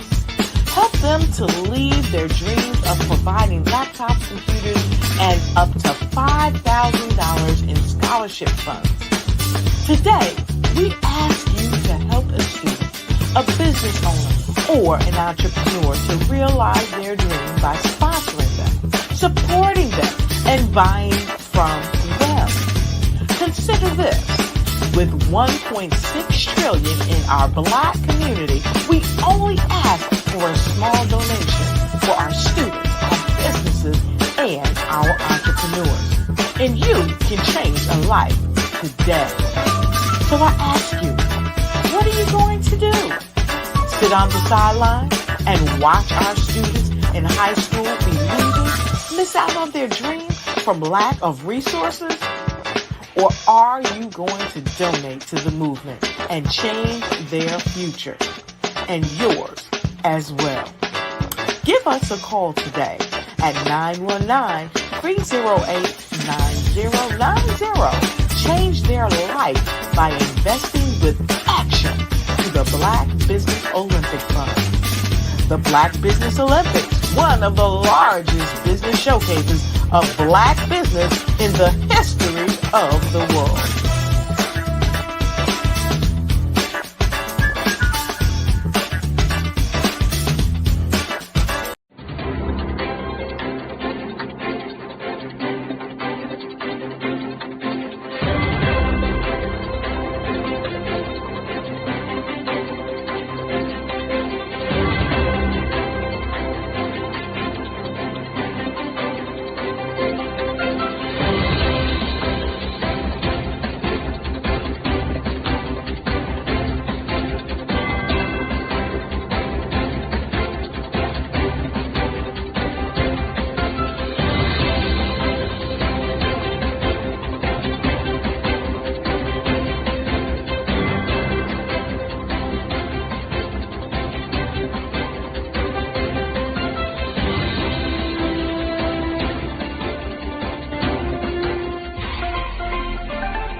Dr. Eric Kelly III and a host of phenomenal speakers from all around the globe for this 7-day virtual event that you don't want to miss. The mission of the Black Business Expo is to raise scholarship money from kids all the way from high school all the way from college. The Black Business Olympics is one of the largest Black business showcases in the world. It is an opportunity for businesses and companies to showcase their businesses globally. We are going to be giving away laptops up to $5,000 away to students. Again, I'm Olivia Appleberry, the founder of 2 Cents Finance and one of the speakers for the expo. I am so excited to see you there. For more info, go to www.blackbusinessexpousa.com or call 919-308-9090 and hope to see you there. I am Black business. From the moment I wake until the time I sleep. Yes, I am Black business. I am Black business. Tell me, are you Black business? I am Black business. Do you support Black businesses? Listen, I support Black business because I am Black business. Black Business Expo, one of the largest business showcases in the history of Black business in the world. The world. Sign up today at www.blackbusinessexpousa.com or call 919-308-9090. I am Black Business. I am Black Business. From the moment I wake until the time I sleep, I am Black Business. I am Black Business. Are you Black Business? I am Black Business. Do you support Black businesses? I support Black business because I am Black business. Black Business Expo, one of the largest business showcases in the history of Black America in North Carolina. Join Dr. Eric Kelly III and a host of phenomenal speakers from all around the globe for this 7-day virtual event that you don't want to miss. The mission of the Black Business Expo is to raise scholarship money from kids all the way from high school all the way from college. The Black Business Olympics is one of the largest Black business showcases in the world. It is an opportunity for businesses and companies to showcase their businesses globally. We are going to be giving away laptops up to $5,000 away to students. Again, I'm Olivia Appleberry, the founder of 2 Cents Finance and one of the speakers for the expo. I am so excited to see you there. For more info, go to www.blackbusinessexpousa.com or call 919-308-9090 and hope to see you there. I am Black Business. From the moment I wake until the time I sleep. Yes, I am Black Business. I am Black Business. Tell me, are you Black Business? I am Black Business. Do you support Black businesses? Listen, I support Black business because I am Black Business. Black Business Expo, one of the largest business showcases in the history of Black business in the world.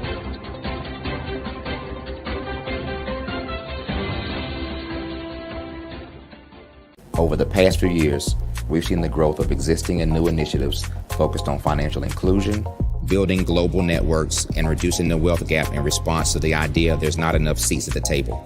Whether their outcomes are to increase the representation of Black executives on corporate boards, ensure an inclusive global economy, or to create new U.S.-African commercial pathways, the strategies are often carried out by separate programs. The question is, should they be? With the continent of Africa being home to more than half of the world's fastest growing economies, the youngest workforce, over 400 companies generating more than $1 billion annually, 700 generating more than $500 million annually that are poised for growth, and being the destination of nearly $5 billion in venture capital in 2021. Diversifying U.S. and Africa commercial engagement by building bridges between African businesses and their U.S. diaspora should begin being seen as mutually beneficial. From helping to reduce Africa's enormous capital gap to catalyzing two-way trade opportunities, the COVID-19 global pandemic hopefully has taught us that global challenges and opportunities are more interconnected than we thought. During the pandemic, African companies like Unicorn Flutterwave, insurance provider Reliance Health, ride-hailing app Yasir, and 54Gene, the continent's first bank of DNA on people of African descent, proved that when African companies have access to networks, capital, and information, they grow big, grow fast, and create solutions that are valuable to the world. This is why Be Direct was created. We are the first U.S.-based but African-centric board preparedness and board search company designed to connect U.S. Black talent and corporations to African businesses. Unique and fundamental to Be Direct's success is our process of helping board candidates adapt their experience and networks to an African context before they're connected to high-growth companies that are looking to locally and globally scale. From our focus groups with African business execs and government leaders, we don't ignore the sentiment that business is easy, but people are hard. Having a pool of board candidates with hard-to-access networks and extensive experience across the business life cycle, including successfully raising capital, is table stakes for an initiative like this. So yes, we have that. But corporate or entrepreneurial success in the U.S. does not guarantee success in Africa. Developed alongside industry partners on the continent, our training program, Be Direct Prep, is designed to transpose their experience to create cultural comfort, understanding, and a commitment to helping businesses in Africa scale. Our board governance sessions are African continental and country specific, integrated with cultural awareness and dexterity training, masterclasses led by African industry execs, and mentoring and coaching from African continental-based facilitators. But even more unique to Be Direct Prep, we cap off our training program with an immersion trip to help candidates that have not been to Africa before see and feel Africa's complexity and opportunity from African soil. We all know traditional network-based board placement has historically left a lot of us out of ever really being in the paid board pipeline. Our strategy supports the work of many great organizations that are successfully filling seats at U.S. board tables by creating more tables for those that are still left on the sideline. It's time to start seeing the role and value of U.S. Black talent and businesses on the continent of Africa differently. Old perceptions and habits limit economic inclusion. Let's transition Black talent and the African businesses they will support from the periphery of the global economy to its core. Living in a global lockdown, we all know now how fast local and global economies can change, and see the value of having businesses that hire, strengthen local value chains, and even grow globally. Status quo in any form holds back progress. We must democratize U.S.-Africa commercial engagement by socially and economically connecting cultures that have long been disconnected. It's time for Africa's U.S. diaspora to redefine their global value by helping African businesses scale continentally and globally.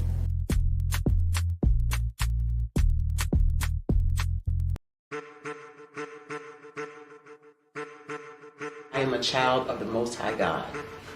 He has gifted me in ways that I could not even imagine and didn't know.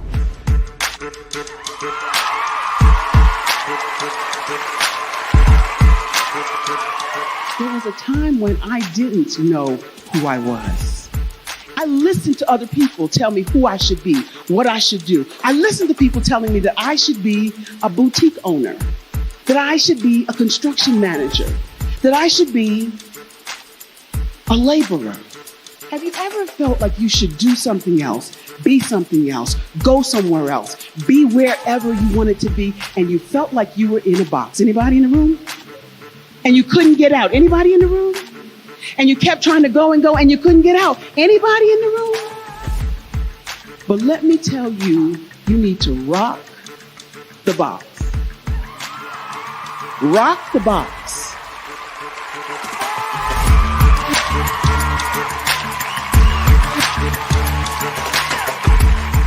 I am engaging, inspiring, and empowering.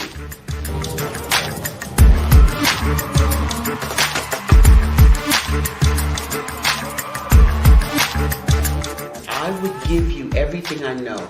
Just by touching you, if I could, by osmosis, give you every single thing I've learned, I've gone through, I know I would.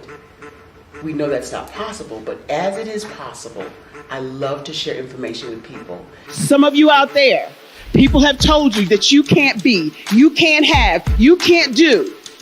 But I will tell you, like Kingston said, you can, you must, and you will. If it's to be, it's going to be me. You got to say it. If it's to be, it's going to be. If it's to be, it's going to be. If it's to be, it's going to be.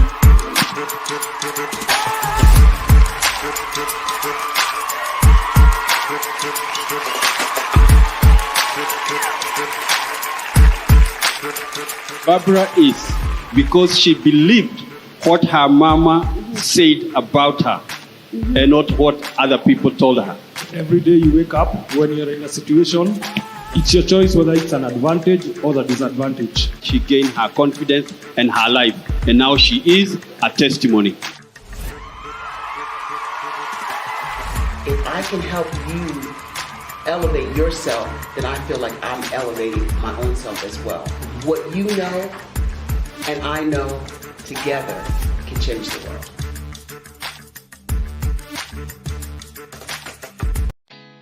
Did you know women represent just 3% of Fortune 500 CEOs and less than 15% of corporate executives at top companies worldwide?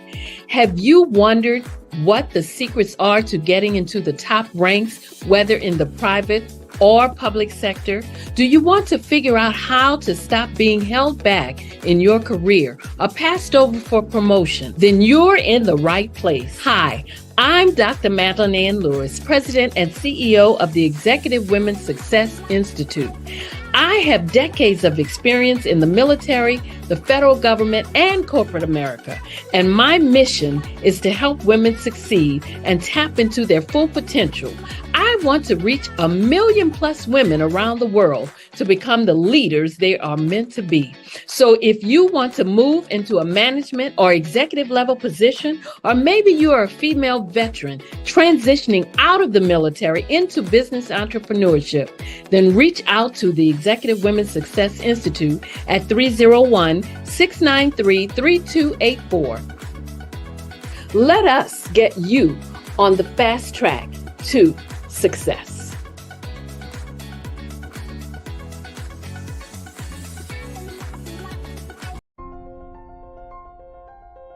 What if you could build your own city? A place where every child can find nurturing people to help them achieve their full potential. A place where every adult can access job training support. Where health education is abundant. Where social justice ruled the land. A place without limitations. Welcome. You have arrived at STEM City, USA. It is what every city should be.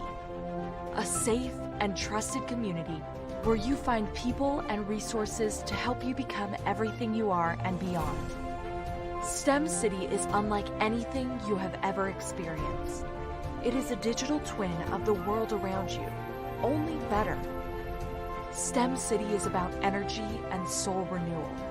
It is more than a digital world. You can almost feel the power of live cultural events, music, and theater. STEM City promises a better future for children with caring mentors and hands-on activities with dedicated tutors to support our youth. STEM City is your passport to a healthy lifestyle with weekly events addressing our community's many issues. STEM City is your financial well-being with helpful information on wealth management, career advancement, job training, and so much more. STEM City is the community you deserve. It is the city where your dreams can come true. STEM City USA, a place in the sky that is accessible to all who reach for the stars.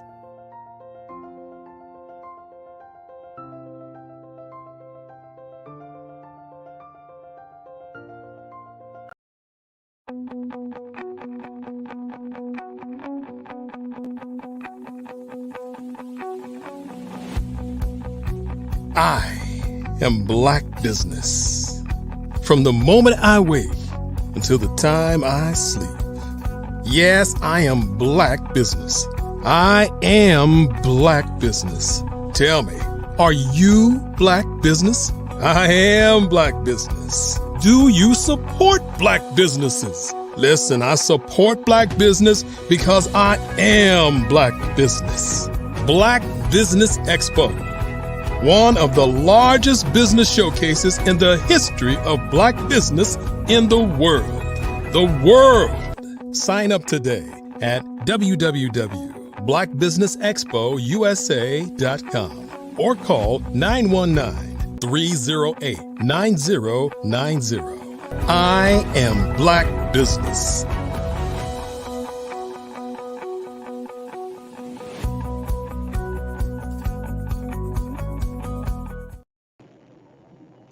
Good afternoon, business owners, entrepreneurs, thought leaders, and corporations.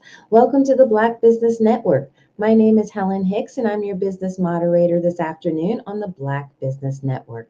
The Black Business Network is a 24-hour business network showcasing Black businesses, business owners, entrepreneurs, and thought leaders worldwide.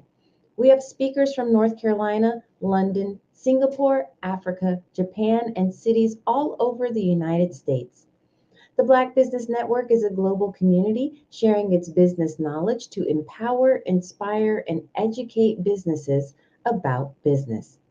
Our next speaker is Norma Hollis. Norma is an international speaker, executive coach, authenticity expert, change agent, and former owner of a speaker bureau.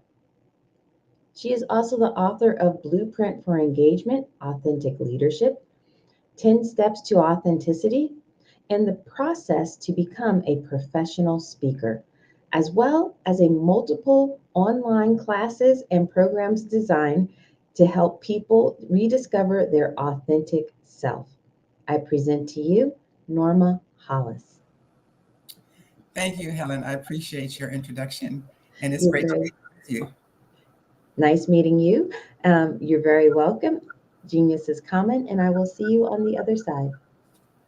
Thank you. And it's so great to be here again with the Black Business Expo. I am a frequent guest and speaker, and I'm enjoying it. And I hope you're having a chance to enjoy it too. There's so much information to be shared by Black entrepreneurs and others interested in creating from within the African diaspora. So I'm here to talk to you about authenticity. And today I want to make sure that you know that this is for you. This is for people who are corporate leaders. This is for people who are entrepreneurs. And this is also for speakers, coaches, teachers, facilitators, and leaders, trainers they're looking for ways to expand your business.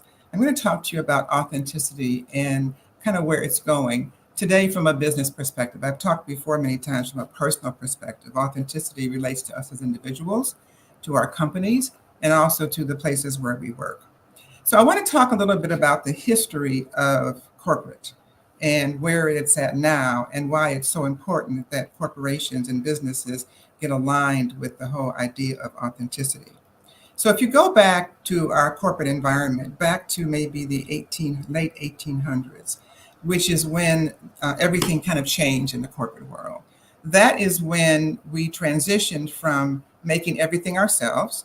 We used to, as human beings, as families, we killed our own animals and cooked them to eat. We grew our own vegetables, we made our own shoes, or we bartered for them.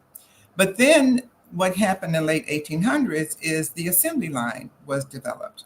Started, I think, with manufacturing of trains, and we started the trains that increased the transportation. Pretty soon you had assembly lines on making cars. And leadership in corporations at that time was very hierarchical, meaning the boss led everything. And what the boss usually led and had the employees do was work faster, work harder, do more, produce more, make more happen.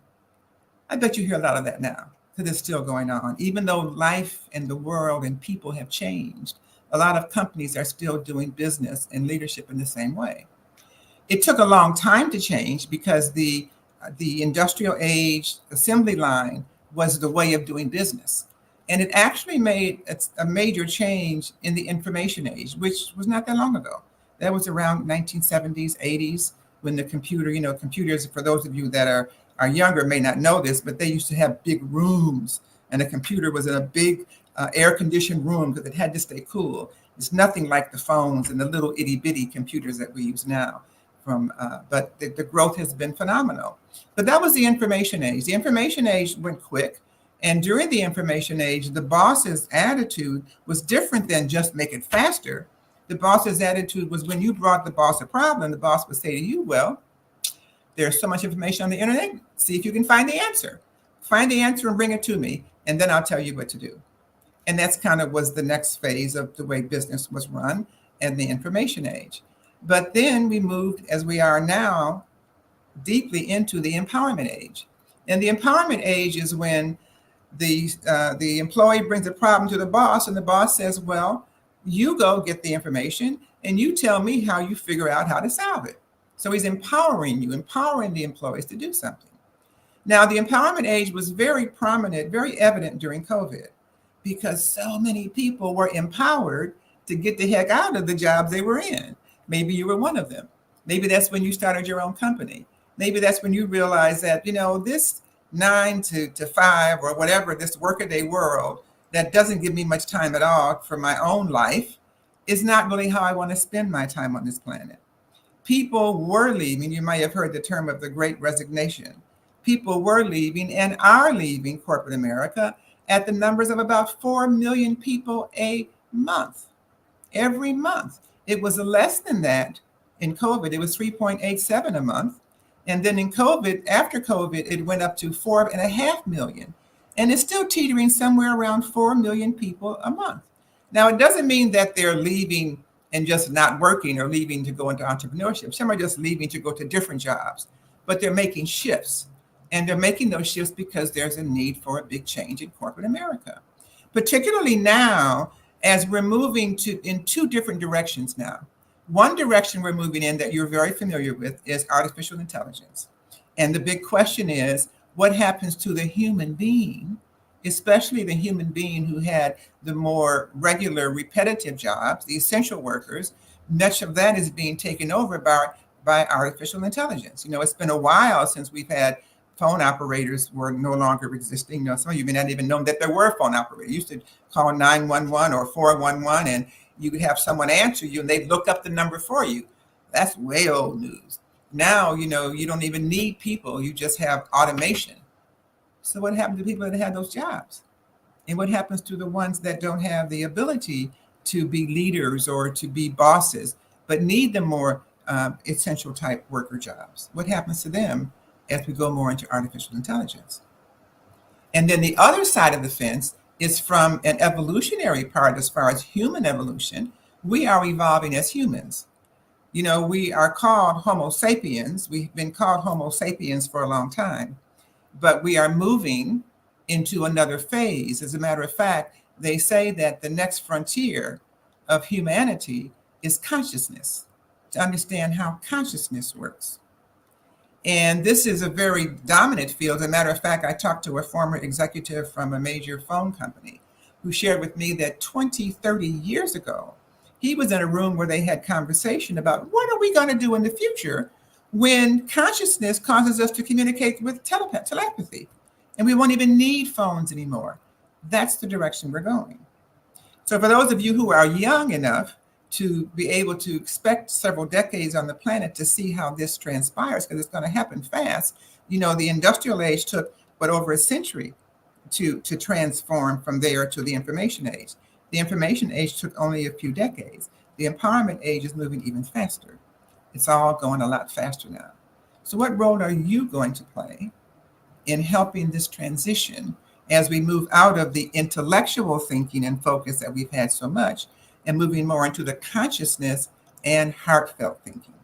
It's a difficult transition that we're making, and it's being tussled by many different facets of the planet.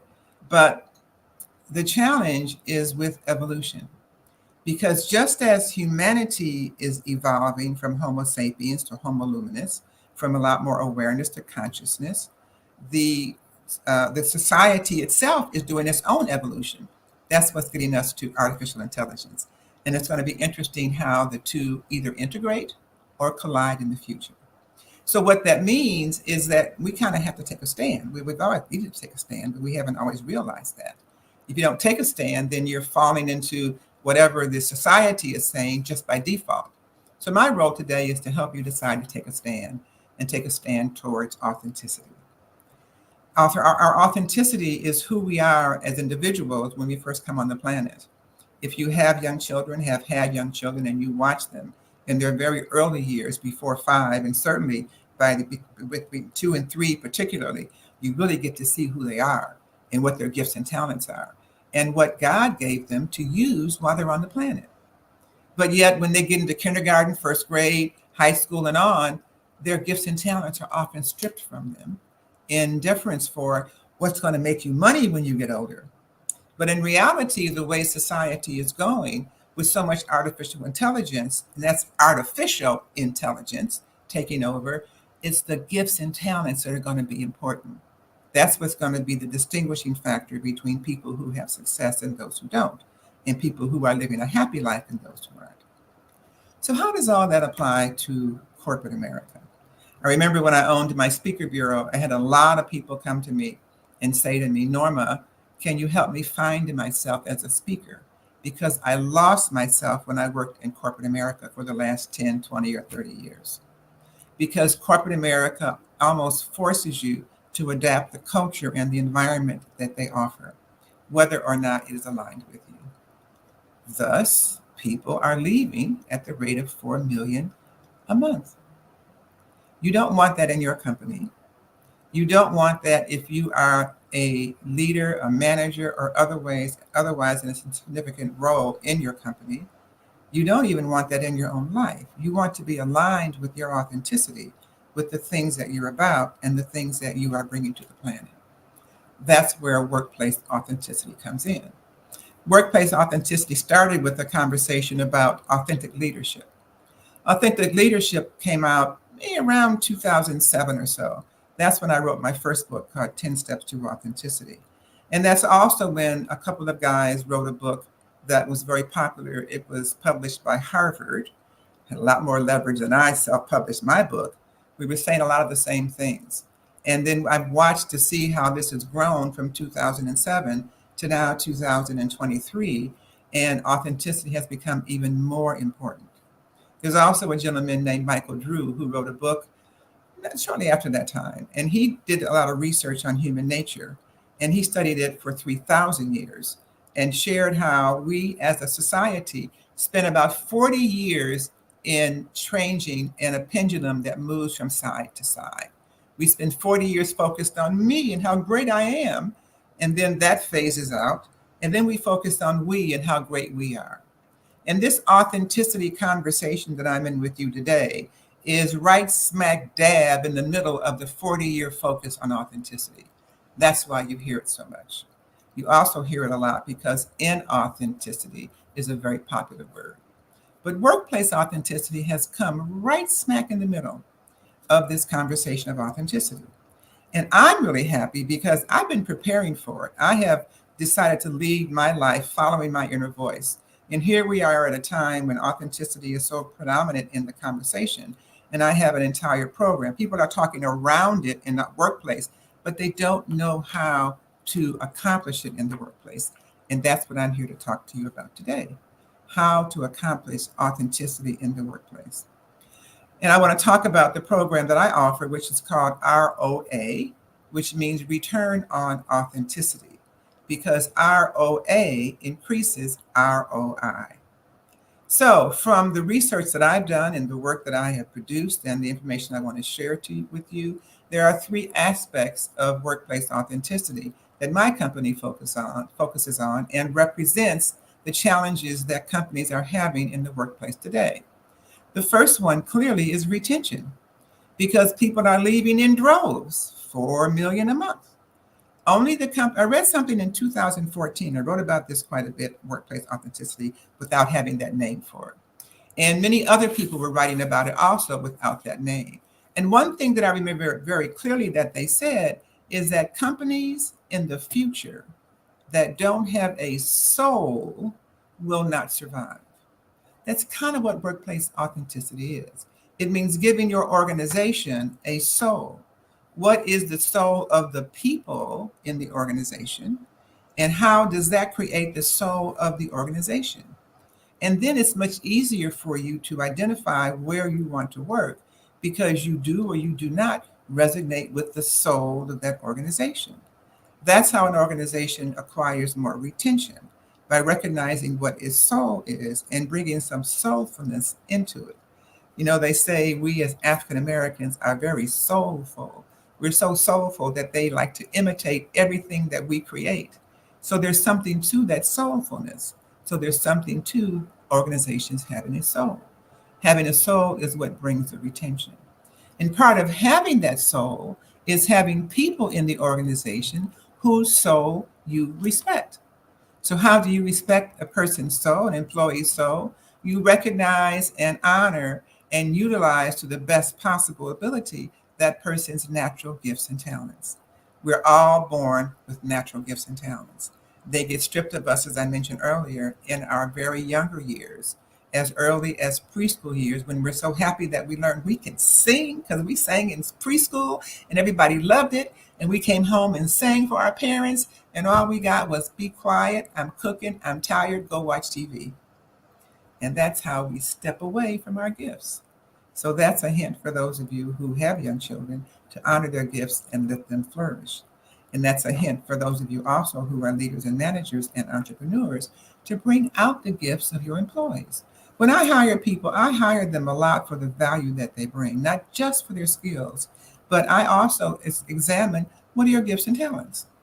In my company, I need lots of different people for different things. So I want to match you to what you like most. People that I have employed for me, after a few months, I ask them, what do you like most about your job? And I see if I'm getting ready to really explode my business. I'm really right now working on putting all my little gaps, taking care of all of them and tightening everything up. Because when this growth that is surely coming very shortly, I want to make sure every gap is filled. So what I'm asking my people is, what do you enjoy most about what you're doing? And if you're not enjoying what you're doing, how can I move you another place or bring someone else in? Because I know I can have a more solid team, a happier team, a more effective team if they're doing something that's in alignment with what their gifts are.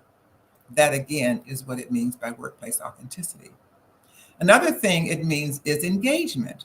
Now, you talk about statistics, and internationally, the number of employees who are engaged at work hovers around 35%. That means about 65 of them are not engaged.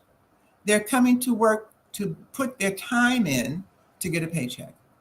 They don't know necessarily what the role is, how things connect together.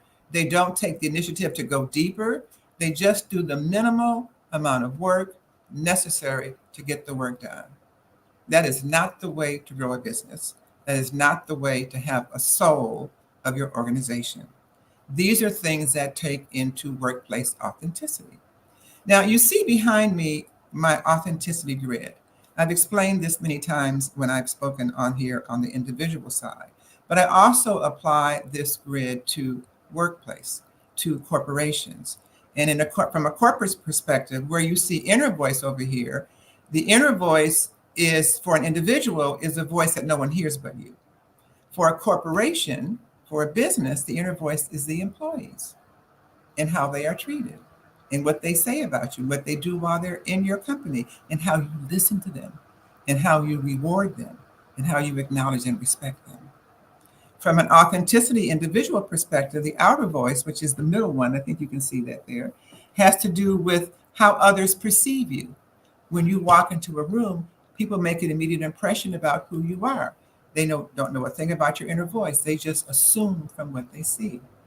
From a corporate perspective, your outer voice is your organization as a whole, how people perceive it, how it comes across in the world. And on the expressive voice, that from an individual is how you express yourself and who you become in the world. And from a corporate perspective, it has to do with the community that you serve and the way in which you are integrated with them, aligned with them, and allow your company to be of value to the community. Those are the elements of workplace authenticity from our ROI, return on authenticity perspective, and just different ways to look at work in ways maybe you haven't considered before. Now, I have a corporate development liaison on my team, and the term that I use a lot with authenticity is energy.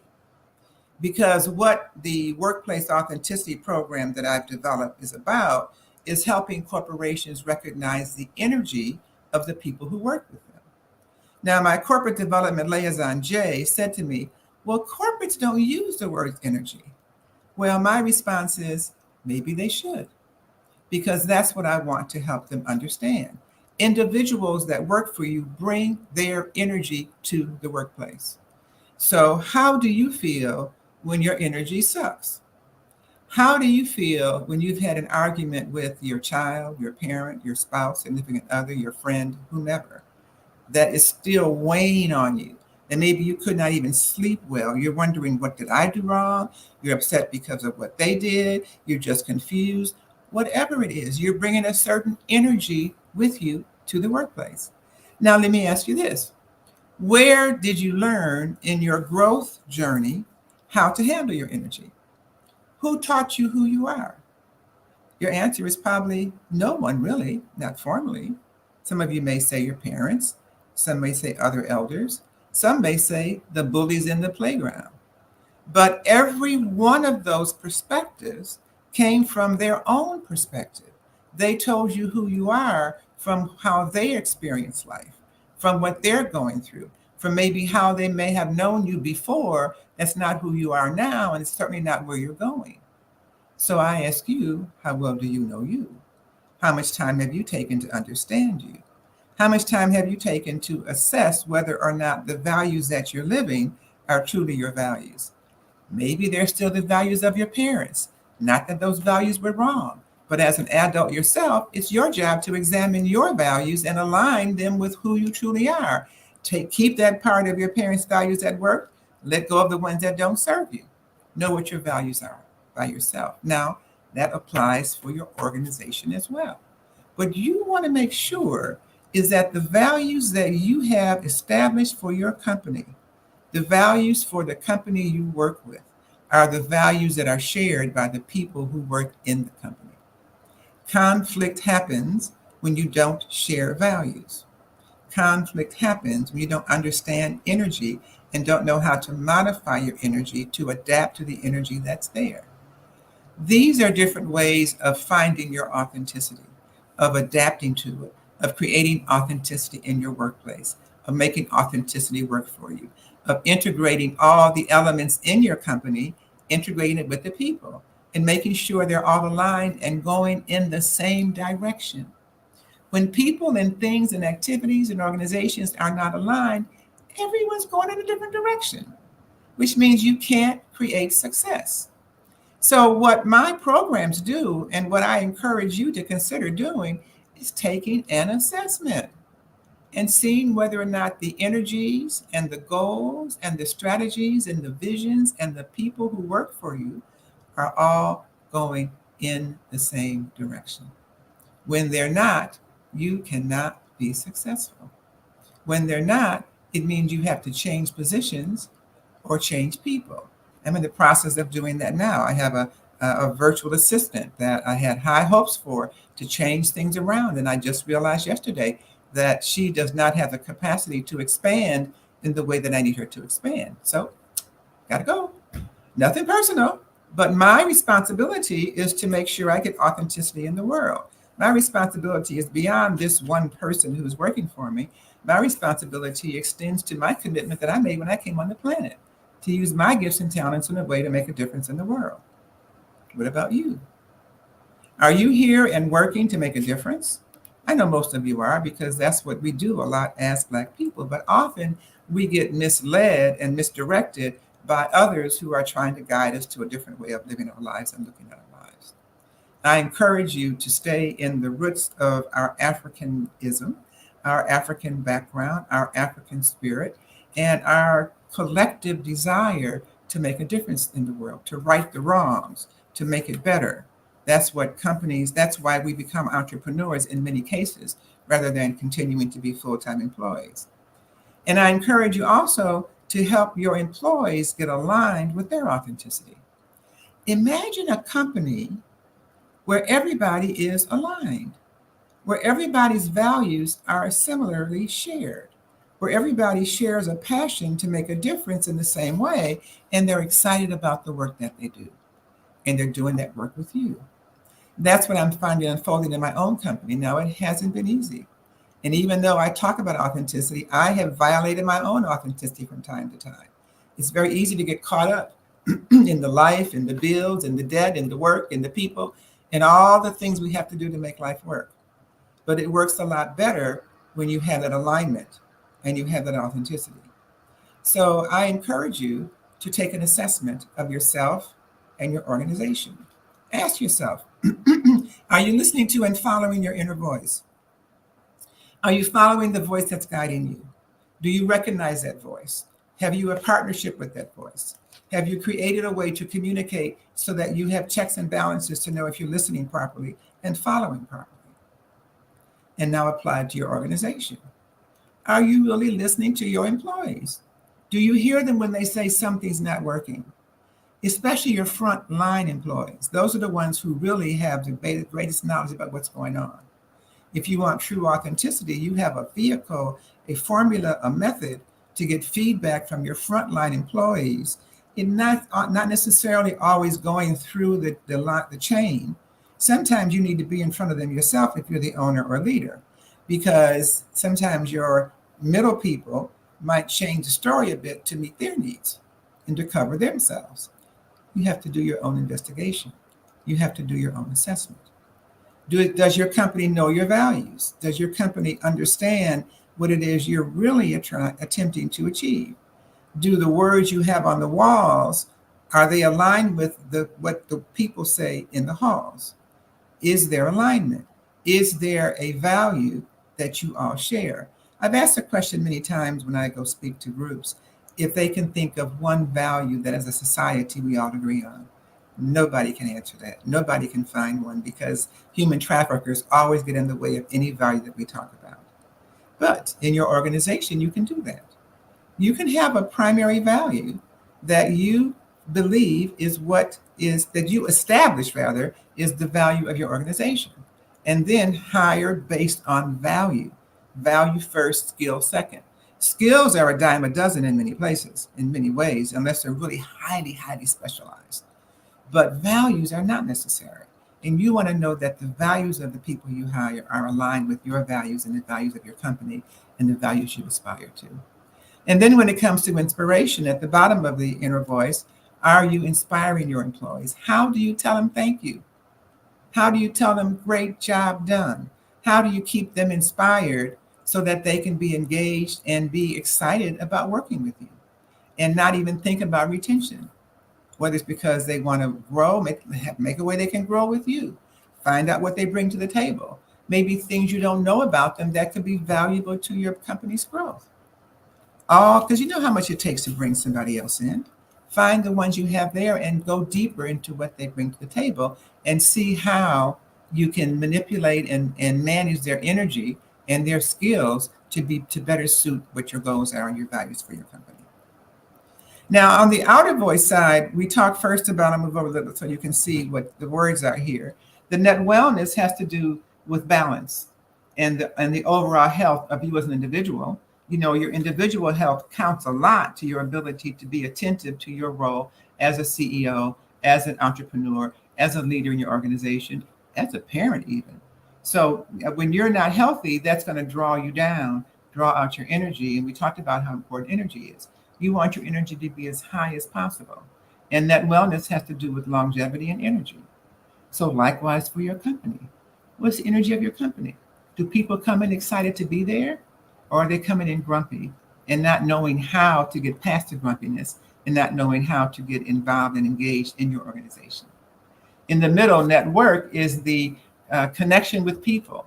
From a business standpoint, it's strategic alliances, being aligned with people who are going to help your business grow, who share your values. It's right next to values and integrity.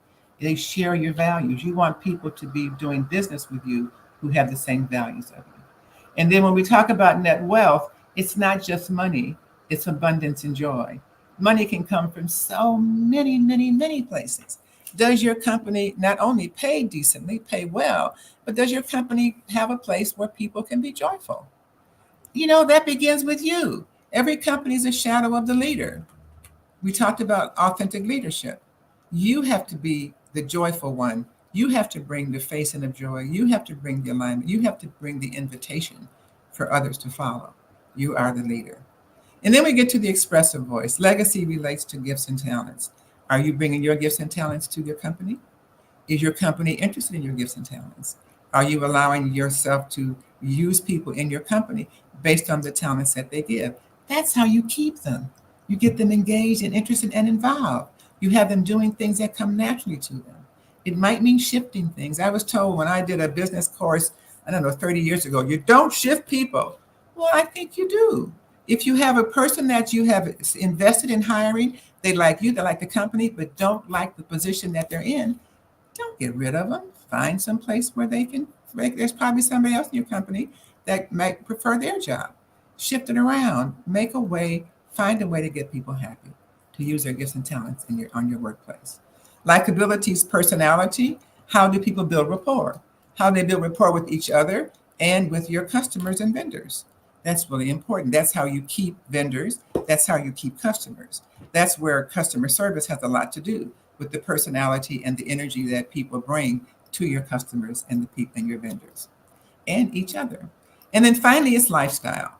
What's the lifestyle that you are living? Are you living a lifestyle aligned with the work that you're doing? Or are you just here and there and late regularly and just not consistent? How does the lifestyle of the organization meet the organization's needs and the needs of the employees? These are all things to consider and think about. And I know it's a few, it's no rush, take your time, but be deliberate. If you are the owner, the CEO, a manager, a leader, looking to improve your situation, improve your company, improve your department, your team, look to authenticity, look to authentic leadership, look to building workplace authenticity in your location. I invite you to learn more. You can go to my website, normahollis.com, normahollis.com.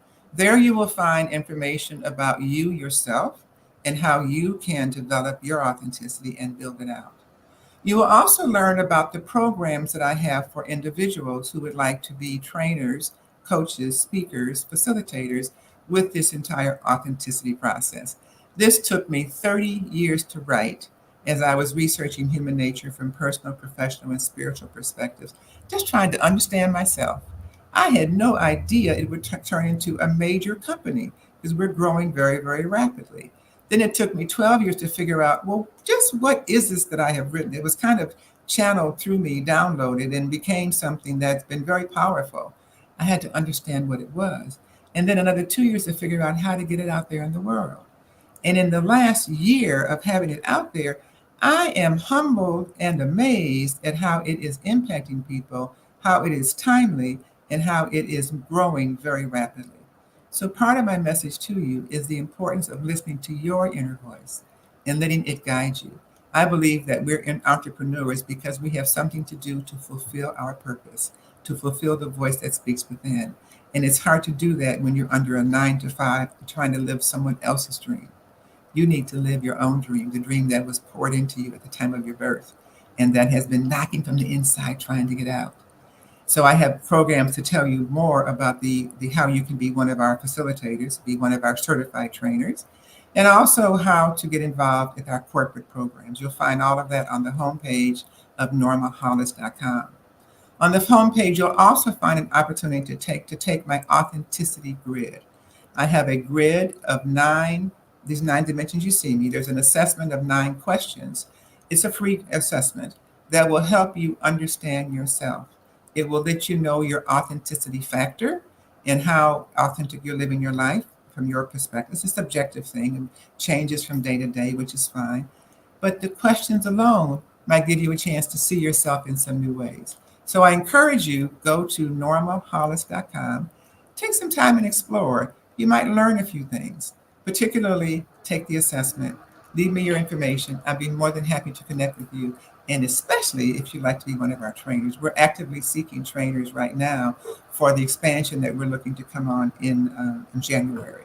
We're working very diligently for that. So if you have interest in that, I also invite you to schedule a call with me by going to meetwithnorma.com.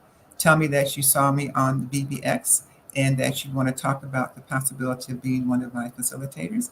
I'd be delighted to talk with you. Any other question you have, please reach out. I'm also on LinkedIn. I thank you so much for the opportunity to share with you. I hope I've said a thing or two that's of value to you. And mostly, I hope that you enjoy your journey to authenticity. Thanks, Helen. Thank you so much, Dr. Hollis. That was a wonderful talk. I love the authenticity grid that you have behind you. Thank you. It's my life's work, and it is my passion, clearly. So thank you. Thank you. Genius is common, and we'll see you on the other side. The Black Business Expo's mission is to raise funds for high school seniors going to college or K-12 entrepreneurs. This expo is a fundraiser for students. You may go to www.blackbusinessexpousa.com to donate to the scholarship fund or use Cash App.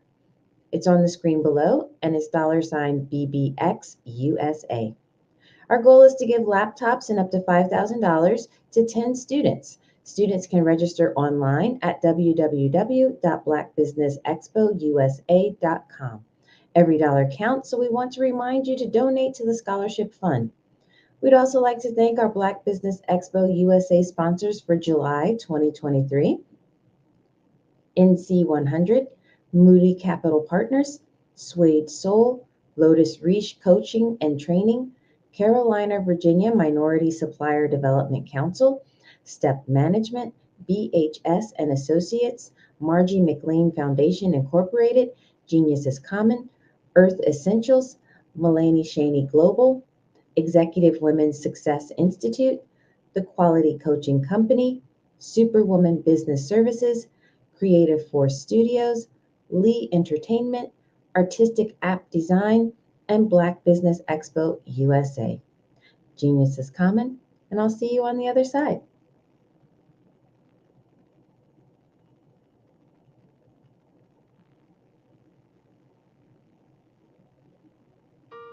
Hello, this is Israel, and I am CEO of Daydreams Interactive and author of Princess Planet.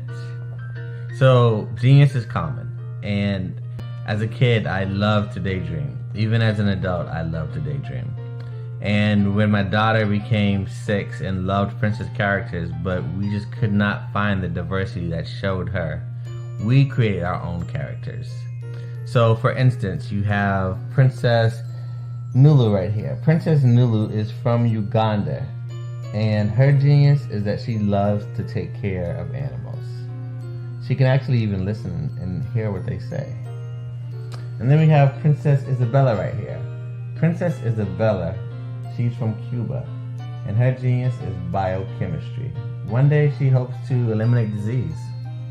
Then we have Princess Nia right here, and Princess Nia is based off of my daughter, and she is what she wants to be, the greatest dancer alive.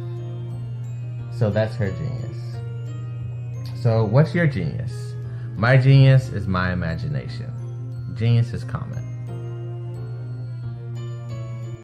I'd like you to imagine with me, if you will, opening an app where you can collaborate with like-minded individuals from around the world, get inspiration and in-app tools to launch and grow your business, as well as share your knowledge and earn compensation, all in one app. Well, the name of that app is Truso, short for Truly Social. Hi, I'm Matthew Newman, the founder and CEO of Truso.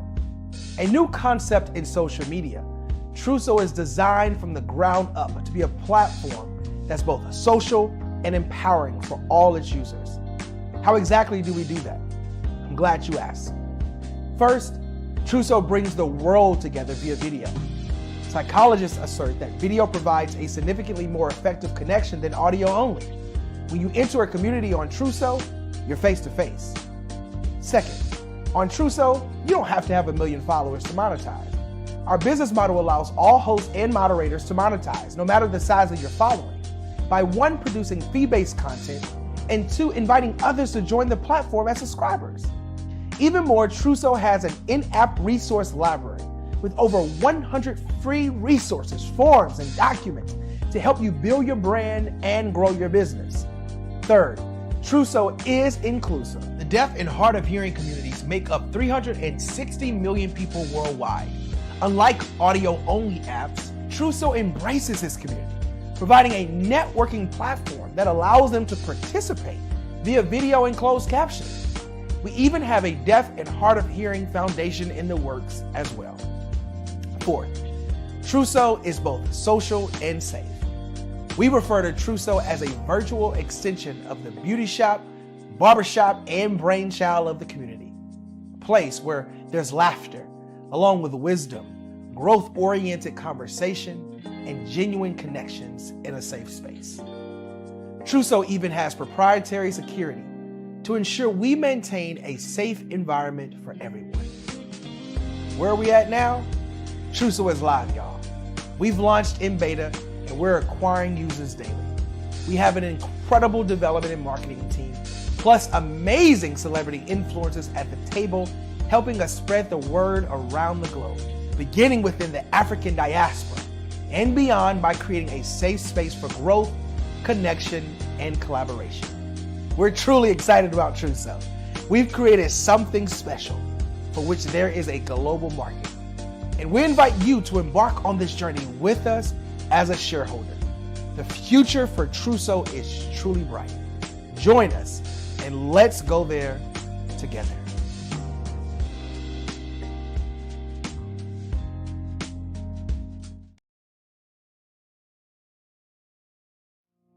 Did you know that approximately 333.34 million businesses exist today, according to a report from 2021? And you may be one of those businesses, or maybe you're not in the business market yet, but you're aspiring to be a business owner.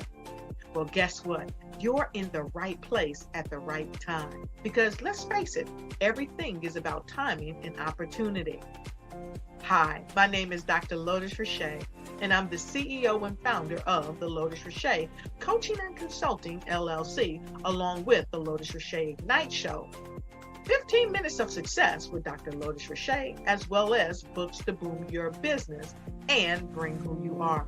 And today, I want to bring this amazing message to you about the Black Business Network and the Black Business Olympics. See, the Black Business Network and the Black Business Olympics is designed to help people just like you, that's right, that look like me, to take their business to the next level. Not just in your front yard or your backyard, but globally. The Black Business Network and Black Business Olympics is designed not to just help you survive, but to help you thrive. So join us today as we come together with businesses all around the world to support our students, our children, our young teens, our young entrepreneurs. What we do is we come together to help raise funds for students who are aspiring to be business entrepreneurs, who are aspiring and who are thriving in college. We endow them with a wonderful opportunity to gain scholarship of either a laptop or several thousands of dollars.